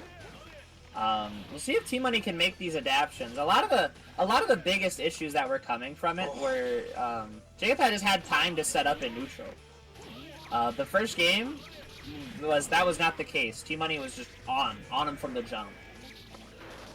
That's just hard. That's just like a hard thing to replicate, though. It's what you need to do, but it's hard to be consistent with. We're kind of seeing that right there. That was a great jump up from Jacopet. Just great active defense. Good nets. Good. Converts into a hard knockdown, because why not? Boom, and you're cursed. Good dead angle. Good block. Safe jab. The jab that's safe. Big tech chase. Switch out. Gets that knockdown. And Jacopet's down on burst, so even if Tmunny loses this round, it's still looking pretty good going to this next one. Jacopet, very unlikely to get burst going until the end of this round. Get set up with the beasts. Yeah, nice backdash there. Just too far for that 6H though. Tmunny's 5Ps are oh! Tmunny's 5Ps are really good. That angle's back. Doesn't take the knockdown, but still has that corner presence. Throws back into the corner, taking that knockdown. And we're gonna try and build us some plus frames. Great press from Jacopet. A little late on that teleport. Was definitely going for the cross up and was just a little late on that. These tech throws Tmunny's had tonight, just absolutely inside the opponent's head. Jacopat does have the burst, where maybe we're gonna see if he holds it. There we go. I'm just never sure now. Everybody's been doing hero bursts all night. Tmnunny, some villain very, bursts. very likely to get a... Tmnunny will probably get burst back in the next 10 to 15 seconds or so, depending on how this next sequence goes. But it'll be about an even. Never mind. I gotta stop talking. I was gonna say it'll be about an even resource game, but now Tmnunny is definitely up on resources and will be for the remainder of this match. Yeah, got a nice stock attention there. Get some charge up. Oh, gets under FRC. Still has 50 bar, so you have the ability to spend that meter to work over to the corner. This might be dead. Yeah, that's it. And Tmnunny, the 2-1, brought it back after what was a pretty dicey game too. Ooh.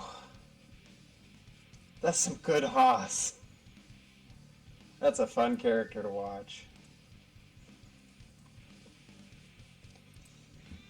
Yeah, the good confluence of, you know, knowing when and how to press. Really good at barre, really good throws, just, you know, then you get, you know, focused on the throws and you're hoping for something else. You tech out, you get thrown again. Woo. Yeah, and that was just like those. It was 5P. Like 5P on defense was creating some really weird situations for Jacopat there. Yeah, during the approach and the beast pressure. Really good dead angles too. Didn't get any flipped backwards.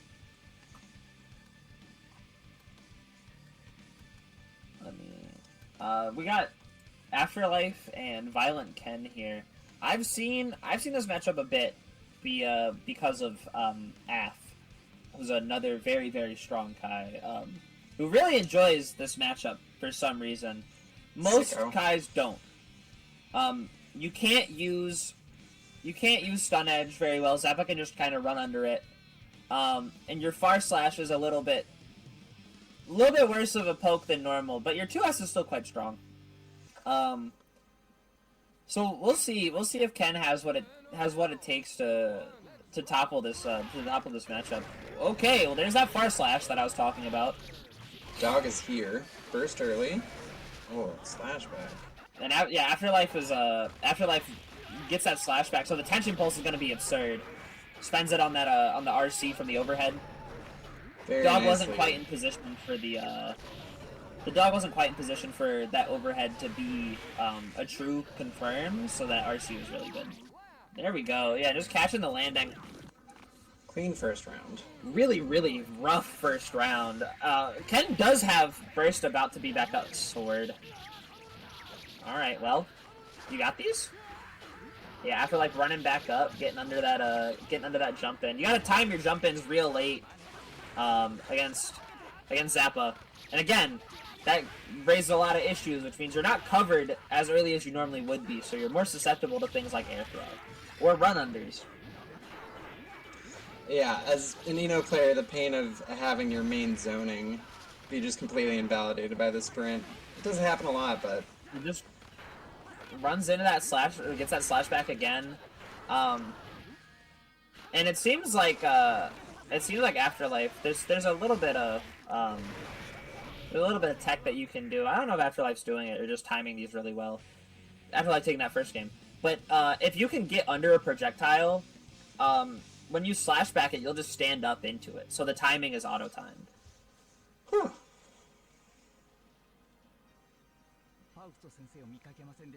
Oh, that makes sense.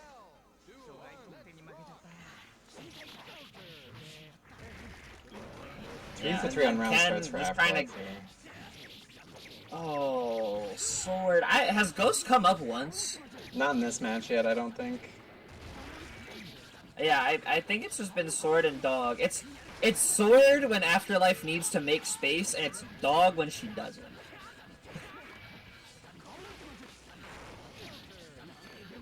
Heavenly Mandate. There we go. Boom. And it's always so rough too, because Afterlife is just amazing with all of the summons, as you should be as a Zappa player. And so whenever stuff like this is happening, oh my goodness. there's Ghost, but whenever stuff like this is happening, it feels even worse when you're on the receiving end of it, of somebody who is really good at using those summons and plays around them very well, and it always seems like they're getting the one that they need in the moment where they need it. Afterlife has full orbs now, so Summon into Rao is on the table, which is always going to be scary. Ken does not have burst. There's that dust. Yeah, that was absolutely dominant from Afterlife. Just bullying our way into that loser semifinals. But Violent Ken still no slouch at all. Made it all the way up to 5th place. Had some very good sets. Beat Viper, beat Benfish. Like just still really good wins under your belt, regardless of how this set went. But again, Afterlife is just so good and is so consistent in these brackets. It almost seems like no matter when Afterlife goes down, she's always going to find herself in grands one way or another. Yeah, week after week. The points don't lie.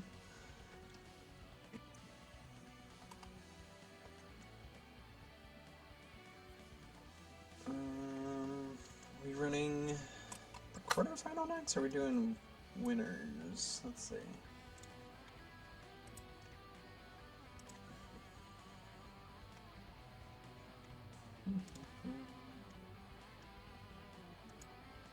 Well, I think we have, I think we're supposed to have a shill right now, if I'm correct.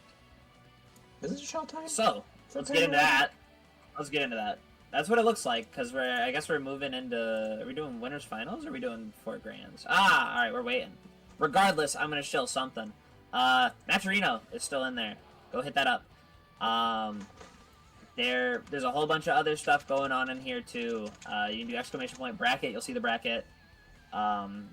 There's a couple of other ones in here. I don't know what they do. You should use them so that we see what they do. It'd be really interesting to see what they do.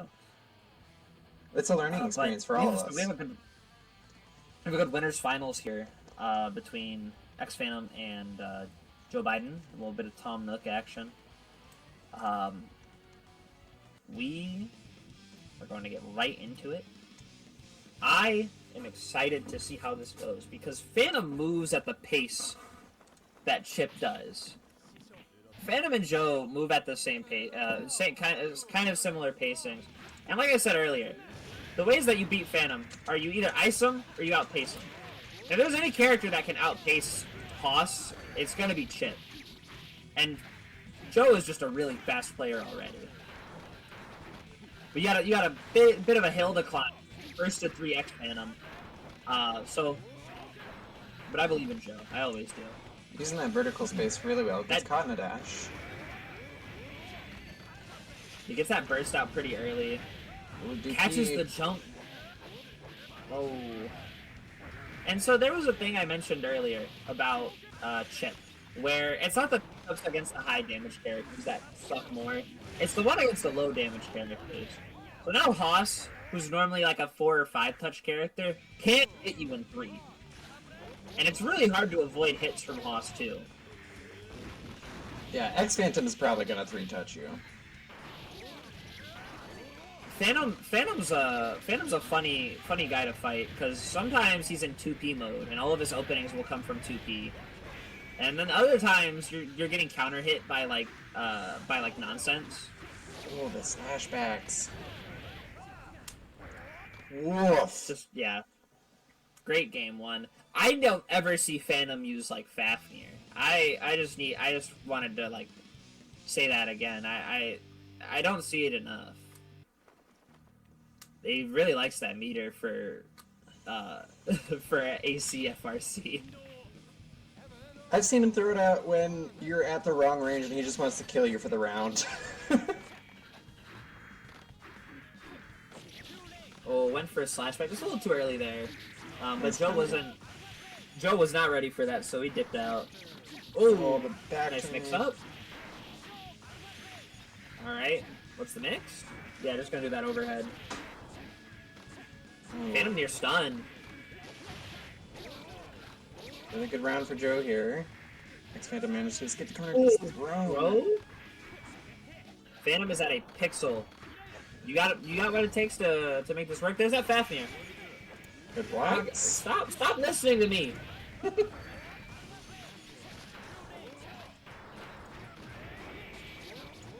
low. Still fighting this round. Wins the flash. Oh, good. There we go. Managed to drag that all the way back. What the fuck, dude? You left Phantom with a pixel, and he had visions of his friends and family in his head, and he said, I can't lose here. And then he doesn't. This is the finale arc of the goodness. manga. Oh, the dizzy. There's like every single time Phantom comes back from like that being that down, I just like have flashes of like Father Son Kamehameha in my head. It's that part at the end of Matrix Revolutions where he's like, "No, I'm supposed to win," and then he doesn't, because Neo is the winner. 2-0 for XPhantom. Yeah, Phantom's got somewhere to be apparently. It's Tuesday night. Where you gotta be?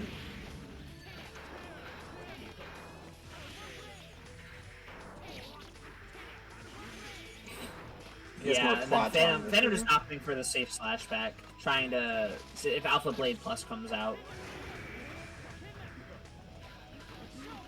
Yeah, and Joe escaped the corner, and then Phantom took the corner back, and then Joe escaped that. And then Phantom put him right back in the corner. I don't get it. I don't get this guy. I don't get how Phantom does what he does. Nice Oh, block baits the dead angle. Biden holding on to burst for this round. Working some of that health back. XPhantom with a good defense. Takes round here. Match point for winners. He's just so good. Kaze says this matchup is like a purple nurple for Chipp. Sure. It looks like it. There we go. Joe trying to get some kind of offense going, and Phantom's just ready to mash. He's just ready to press. Got the And it go to works. JP. Joe making something happen off of that burst. Also getting Phantom's burst out as well. Big counter hit JD. Phantom ready for the leaf grab. Oh, weird conversion. Phantom at a pixel. And there we go. You need, yeah. That's the only way. That's the only way you can beat Phantom at a pixel is if he is not physically allowed to do anything. It was looking real scrambly there. Oh, baits out that mash. Oh my goodness. Oh, nice teleport.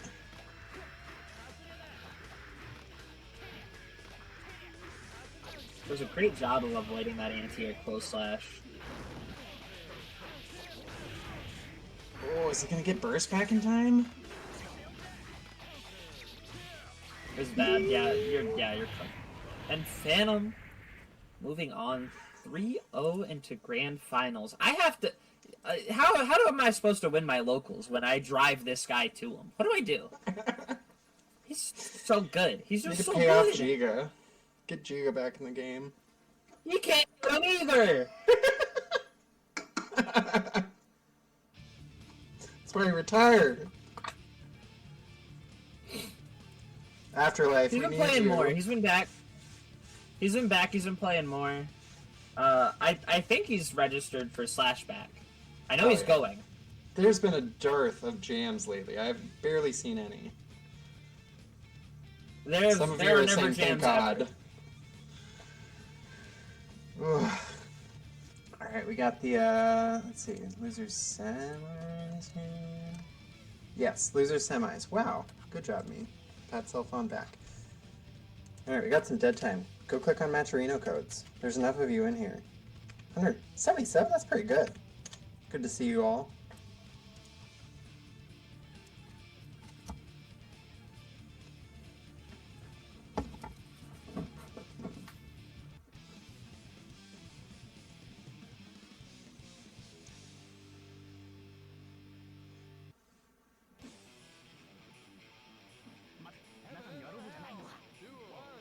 A lot of Haas's on the table for Afterlife this evening, but has shown that she's more than capable of handling them. And there's that dog. Yeah, immediately backlashing the dog. And a great GP to get that hit there. Afterlife sitting on a ton of meter though. So early in the round too to have that much meter. I guess as Zappa, what do you spend it on? There's dog. Alright, Burstman's out. Spends 50 on a DPRC. Oh, nice throw. Yeah, wants the extra corner carry there. Ah! Banana! Steps into the banana. That dog is still out there. Gets jailed right into it. Good press though. We're gonna see Tmnunny take this knockout. What? Ooh. Accidentally got Fafnir in the corner. Went for looks like they went for the charged back turn, and we just didn't know what side they were on.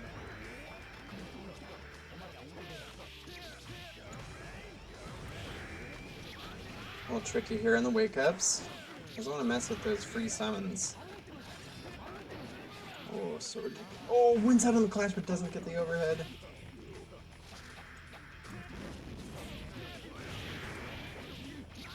There we go, nice conversion. Maybe wrap it up here. Nope, not quite. Oh no, DP hits. Afterlife still in it with burst. Gonna save it for the next round.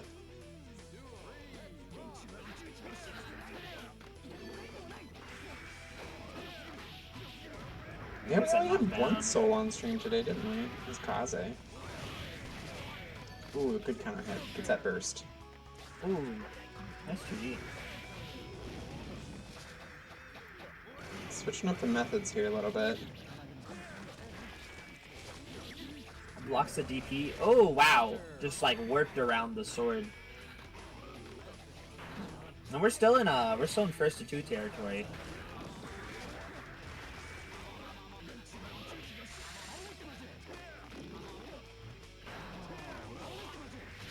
Ooh. Got Looney Tunes things going on screen. Bananas, golf balls, vomiting. Good DP. Oh, not enough to close out the round. Afterlife still with burst. Tmnunny also. There it is. Wow! Won the DP war. Tmnunny going up 1. In case you do a DP, you should just do another DP in case it clashes. Vomiting me being more Nicktoons. Yeah, honestly, yeah, that's true. Getting slimed. A lot of slime in this matchup.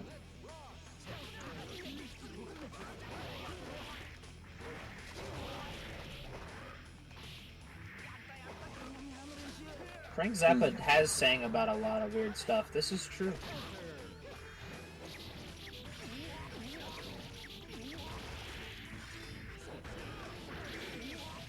I'm gonna sound uncultured saying this. I think I only know the song about where he talks about where he burns when he pees. Oh, a stun!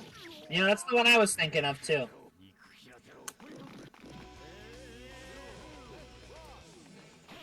Afterlife getting a nice solid round there. Even on their bursts though. Another really good spot for Tmnunny to be in here. Whoever spends burst early in this one, if they both get spent, is gonna get it back a lot quicker going into that second one. So it's almost better to spend your burst fast in sets like this and moments like this. Ooh, tries to get out of the corner. Wants a tech. And this is like a really hard angle for Haas to contest. There we go.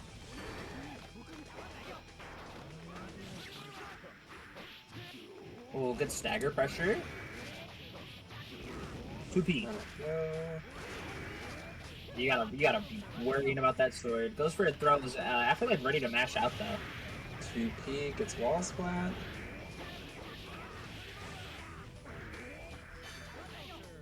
Tmnunny in a nice spot right now. I feel like still has burst. Oh, that's a lot of sword damage. Boom.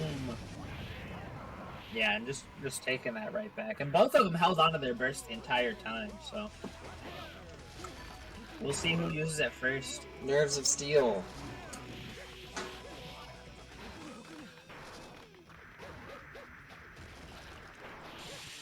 Oh, gets opened up. Doesn't get cursed from that interaction, though.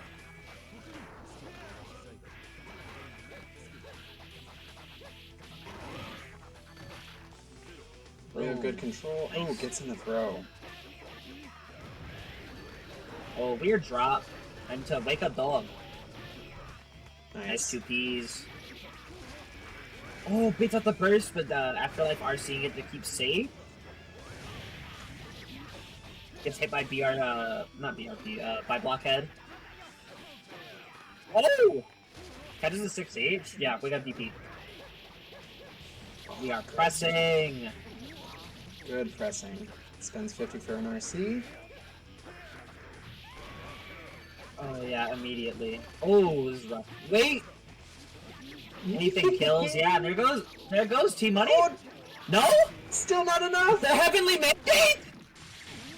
Oh god, why is it stalling now? What? My god. Oh my goodness. Scrambly. It paused for me too, so I'm wondering if that was... Oh. That's unfortunate. Chat, what say you? We get a lot of OMGs and WTFs here. So it was cool. Wait, we got a mirror in finals? No, not quite. Gotta get past Gatekeeper, No. my president, Joe Biden, Tom Nook. Yeah, and that marks the first time Afterlife hasn't found herself in a grand finals. The upset. This whole season.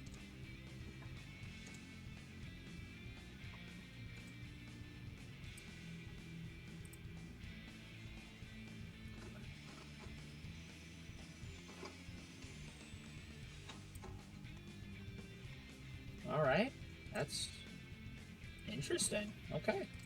I think it's shield. No, not quite. No, jumping the gun. It's not shield time. Oh, yeah, I think we still got one more. We got losers finals.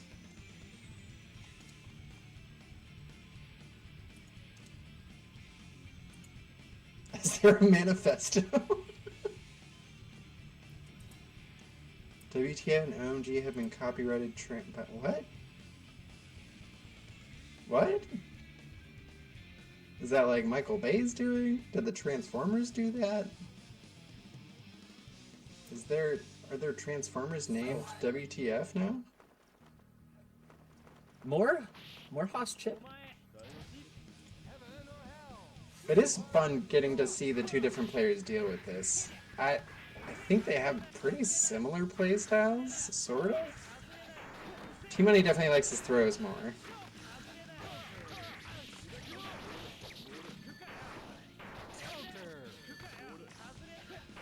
We're in first to 3 territory here. We're back into it with this being a losers finals.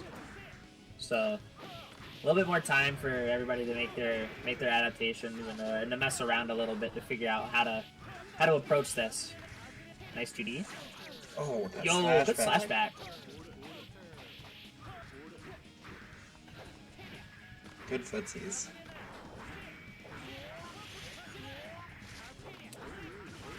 Tmunny with a great health lead here. Both players still holding on to burst. Gun blaze.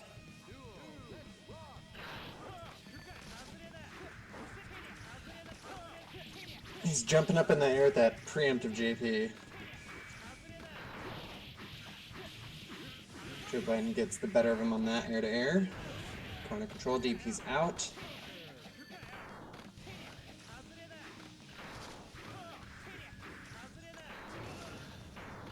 Hard to catch right now. Ooh, he kind of hit JP. Be about 25%. Gets charged up to 3. Got a half a stack to work with. Mix up didn't work, dipping out. Tmunny finding that space though. And he jumped low. But does have quite a bit of guts, so this could be a little hard for Tmnunny to get. And just opts for the OTG reset. Good game one from Tmnunny. Just really solid play all around. Mirror girlfriend, question mark.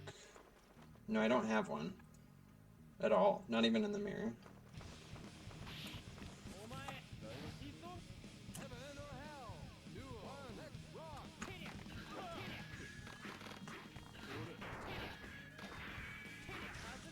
And there we go. Joe trying to work Tmnunny over into the corner. Tmnunny's jump outs this set have just been fantastic.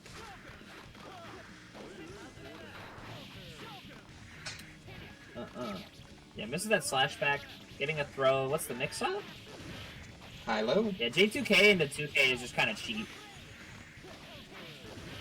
Low. Empty dive low? I don't know. I don't know if that was a drop or a reset, but I'm gonna call it a reset because it worked out.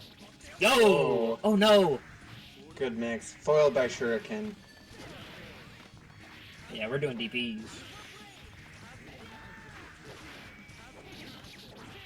Do good mix.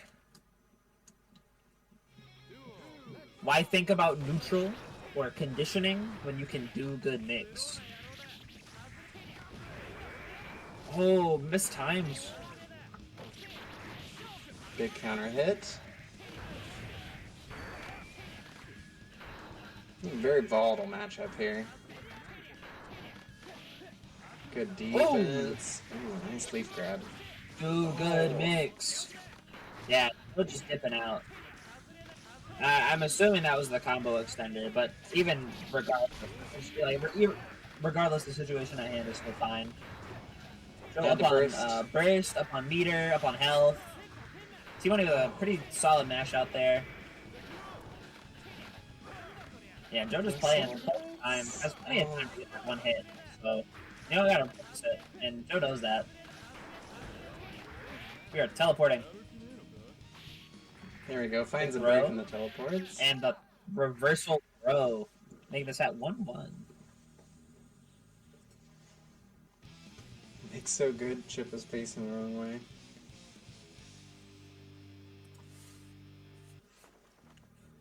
One. It's a good match right here.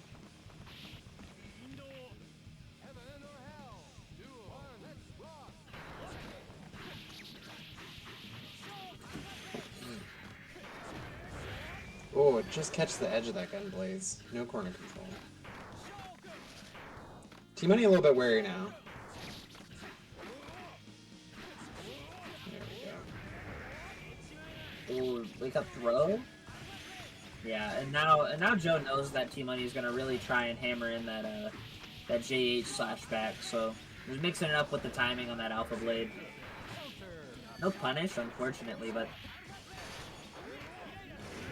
yeah, there we go. Tmnunny getting some offense started, forcing that burst out of Joe immediately.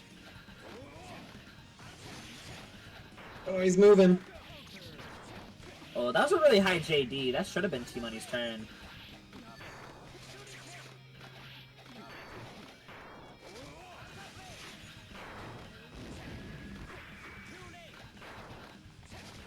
Oh, Tmnunny not making the connections here. One more hit from Joe here. More solid. This is probably about even life as far as it goes. Oh, big DP. And the 4FRC4 into the air throw.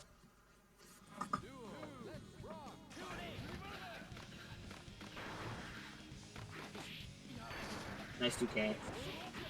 Oh, it's hold the corner there. Counter hit gun blaze. That's a big counter hit. No, those are level 2, so no hard knockdown, but that's gonna hurt. Joe's gonna have to do a lot to make up for that that bit of damage that was just racked up. Tmnunny was holding on just to ready for it. Too. Same side. Back out. Yeah, jumps out. Nice. You have some cheater here. Oh, it's too fast. Oh, open up by the low. And the first block. Blocks the burst. Even if it doesn't work out, Tmnunny very unlikely to get burst back anytime soon. What?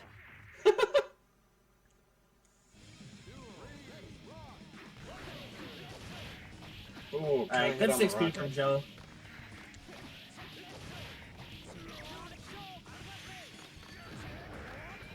Alright, gun blazing right out of the corner. And then running right out of the corner.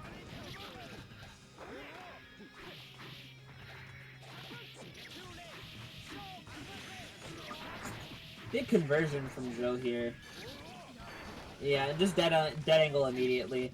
Tmunny will have burst here before the end, as long as Joe doesn't get a really big hit. There we go, getting some charge. Gonna have burst back soon. He did charge keep there instead of trying to take the knockdown. I don't know if that's a situation that benefits you very much. And then, yeah, Joe taking that round, make turn to 2-1.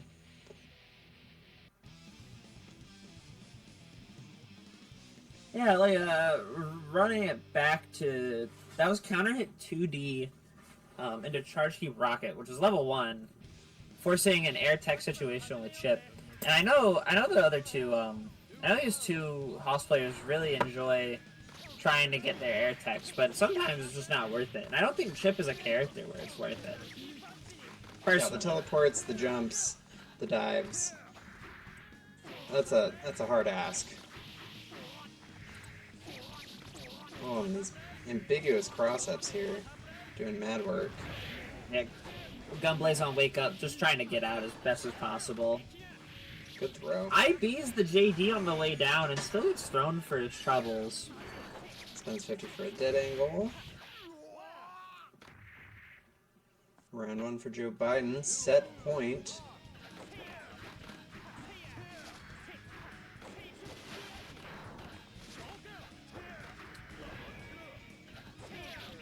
Ooh, counter hit.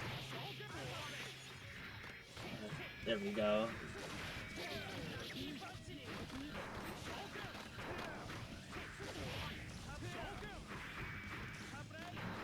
Yeah, and Joe has just been playing so reserved this entire time.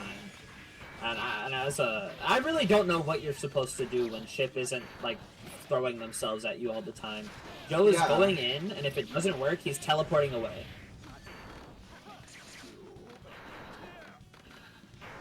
Yeah, doing some testing, too, I think, on Tmunny's reactions on where he thinks he's going to teleport.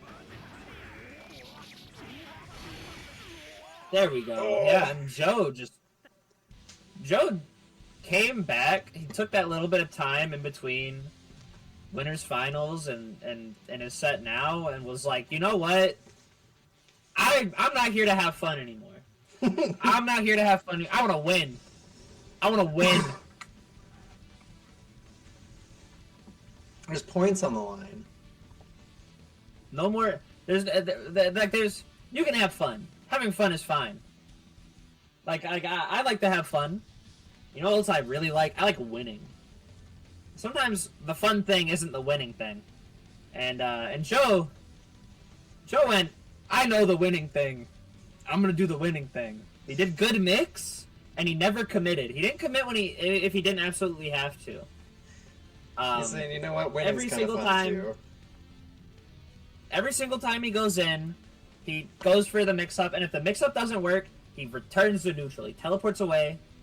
Because what's he gonna do about it? And it's just beautiful play. I have my evil 20XX theory is that Jigglypuff Chipp is unbeatable and has no losing matchups. And you know, if you want to prove me right, I appreciate it. Let's see it. All right, is it shill time now? I think it's shill time now. I think it's time to shill. I believe so. So you are here watching Burst Limit. Started on the 2nd of February. All right, we're fighting. No, don't start. We'll have to shill after. We gotta run through it. Burst Limit, BBC on Monday. you go. We got each episode. Each episode has a whole bunch of stuff. Whole bunch of games. July 18th through the 19th. It'll be open on the 17th.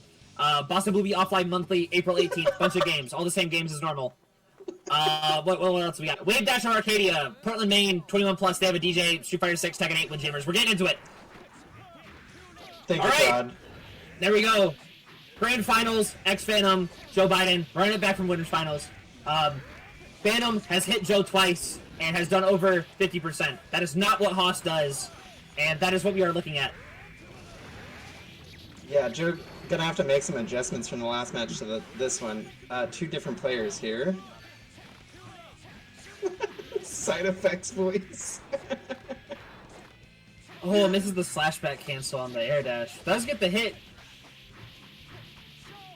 Boom, knockdown. Good mix. And Phantom blocks it. Cause why not? Cause why not? And we're pressing on hit. Let's see what he tried to do there. Is running it right into this next round. He tried to have okay mix. Need good mix. Nice. Yeah, and it was a great JD to stuff the that gun blaze there. Nice. I'm trying to see the difference here. What does XPhantom know? What does he know about these teleports here? Good defense.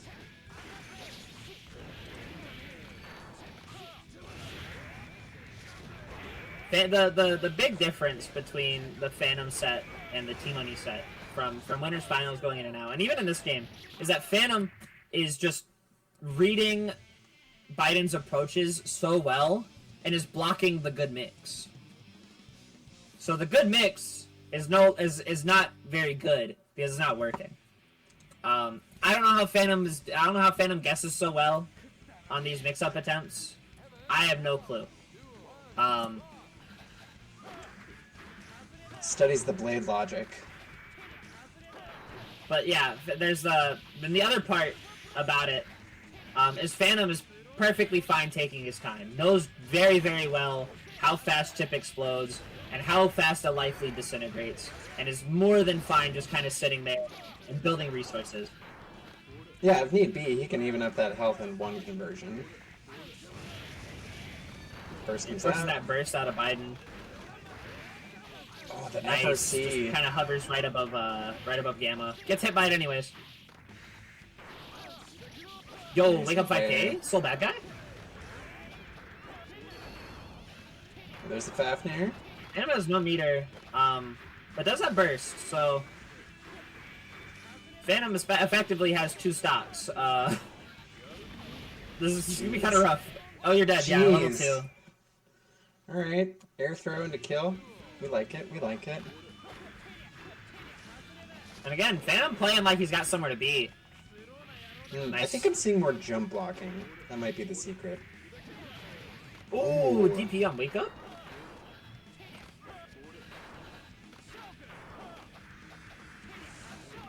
Ooh, nice SP on that 2D. Yeah, and Phantom is just so good at like waiting until he's at the right spacing to press 2S, and then he's the best 2S presser to ever do it. He's the second best 2S presser to ever do it, right behind Copel. We got some good mix I had to put that in there. Yeah, no, just great. Let's see. No, and Biden, yeah, like fantastic with punish, and doesn't overextend trying to make too much happen off of it. Nice counter hit conversion there. Sets up in the and again, corner. Yeah, just backing right off.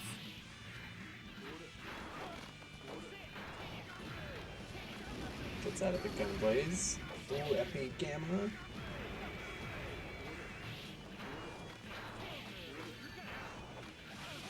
Both players still burst here in the last round.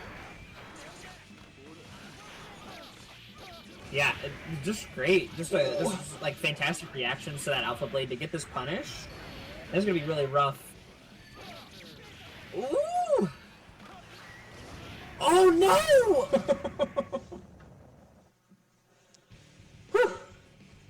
We got up 2 from XPhantom here. Alright. Joe is down 2-0. This is when he locks in. This right here. It's do or die. No more. The voices go away, and he locks in. It's like Hunter. He's got the advantage. He doesn't have plot armor right now. Now's the time to strike. It's like Hunter x Hunter. He's like Shulnark. He's gonna stab himself with his own needle. It's gonna be crazy. And then hopefully Phantom isn't another character from the show, because that would be spoilers. But we're gonna get right into it. I'm gonna probably dead. Neferpi 2 already off the table.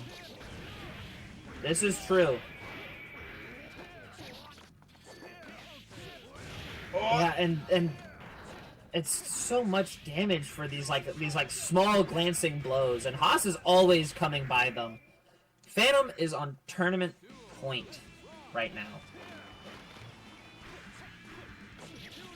It is That was absurd. 5K. What's the frame data? Jimmy, pull that shit up. Oh, the corner steal. Good combo. Good pressure.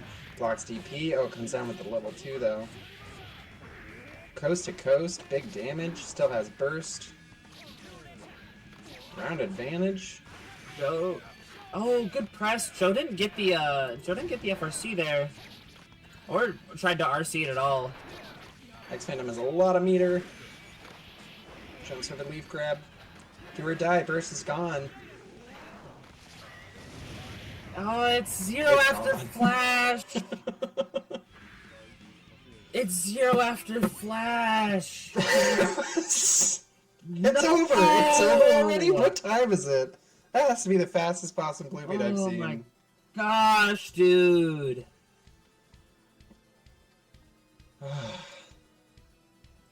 There's no time for aftercare. We're going straight into shilling. He's just too good. That was nasty. I just don't get it.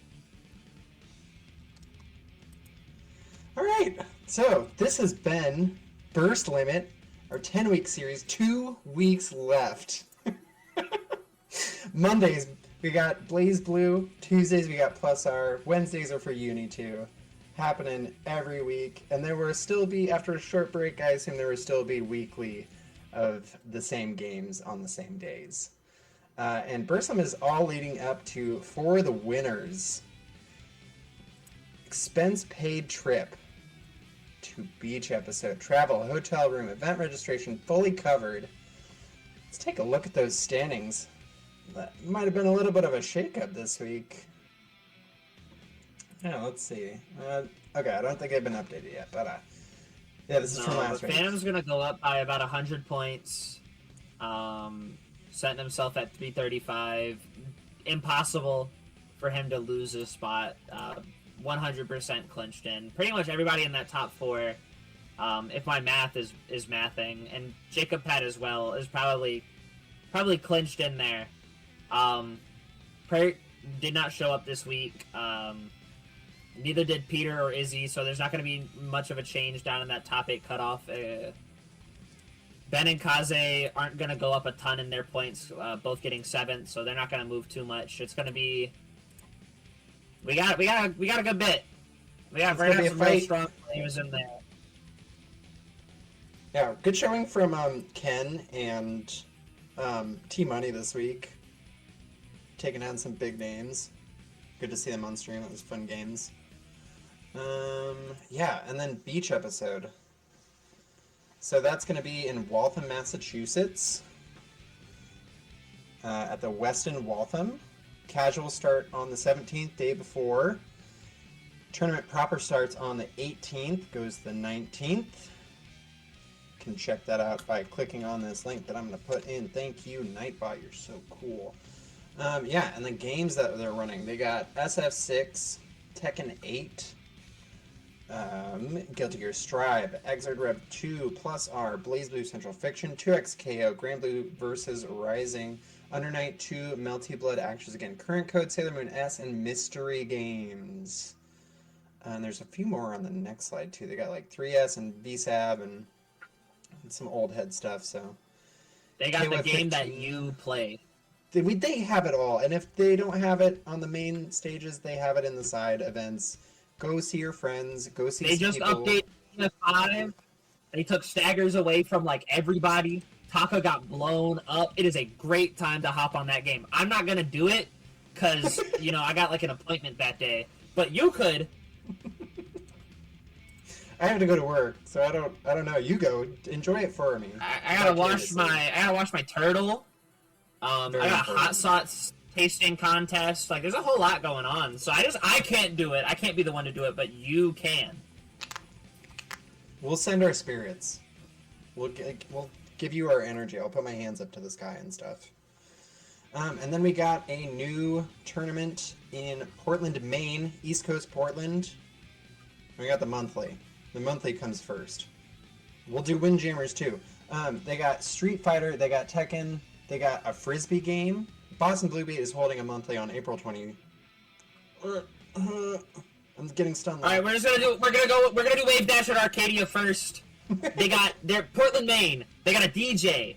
Like we love DJs. It's 21 plus. So some of y'all, some of you little babies, and you know who I'm talking to. You can't go there, but they don't play the games that you play anyway because they play Zoomer games, a different kind of Zoomer games. They play normie Zoomer games, but it is going to be in Portland, Maine. That's it. They got a DJ. You do exclamation point wave dash. I don't know why it's called wave dash. There's not a whole lot of wave dashing going on, but they are called wave dash, and it looks really cool. Beat me to it. Ultimate Frisbee, Windjammers game. You weren't alive when it came out, probably. Whoever I'm addressing. You just wanted to apologize. Tekken got wave dashing? I don't care. They got KBDs. You got Tekken. And then the monthly for Boston Blue Beat in Boston. What is at Balance Patch? Gonna be running Uni 2, BlazBlue Centralfiction, Melty Blood, Actions Again, Current Code, Sailor Moon S, Xrd Rev 2, Strive, GBVSR, and the best, the favorite, what you're here all to see tonight, Plus R. Go get some real games in. Again, you don't have to subject yourself to net play. And thanks for the games. Thanks for everyone coming out. There's some really, really, really good games this evening. Killer Hoss. Everybody hop on Sailor Moon S. We're all picking we're all showing up to Boston Blue Beat. We're picking Chibi Moon, and we're backdashing, and we're doing nothing else. I mean this, every single one of us. Like I said, the person furthest away from Boston has to win, so they gotta spend more money, and we're gonna hold up every single bracket. We're all gonna enter, we're all gonna pay to enter Boston Blue Beat, and we're gonna give them money, but that's only a little bit of the bit. That's only the first part of the bit. Then we're all gonna pick Chibi Moon, and we're gonna run away. We're all gonna go and pick Plus R, we're gonna play Bridget, and we're gonna run away. You can look up to the TOs, look them straight in the eye with a big old smile on your face and say, yes, I did pay to do this. I got a hotel through your block. You can't stop me, you can't. Every single time you backdash, I need you to say, you can't stop me while you stare at Tato. Block this whack-ass mix-up. That's right it. away. That's it. We're done. We're going over to Pat the Flip, you know, for a little bit of Rev Tuesday. That time of the week. I'm Vulture. That's what I do.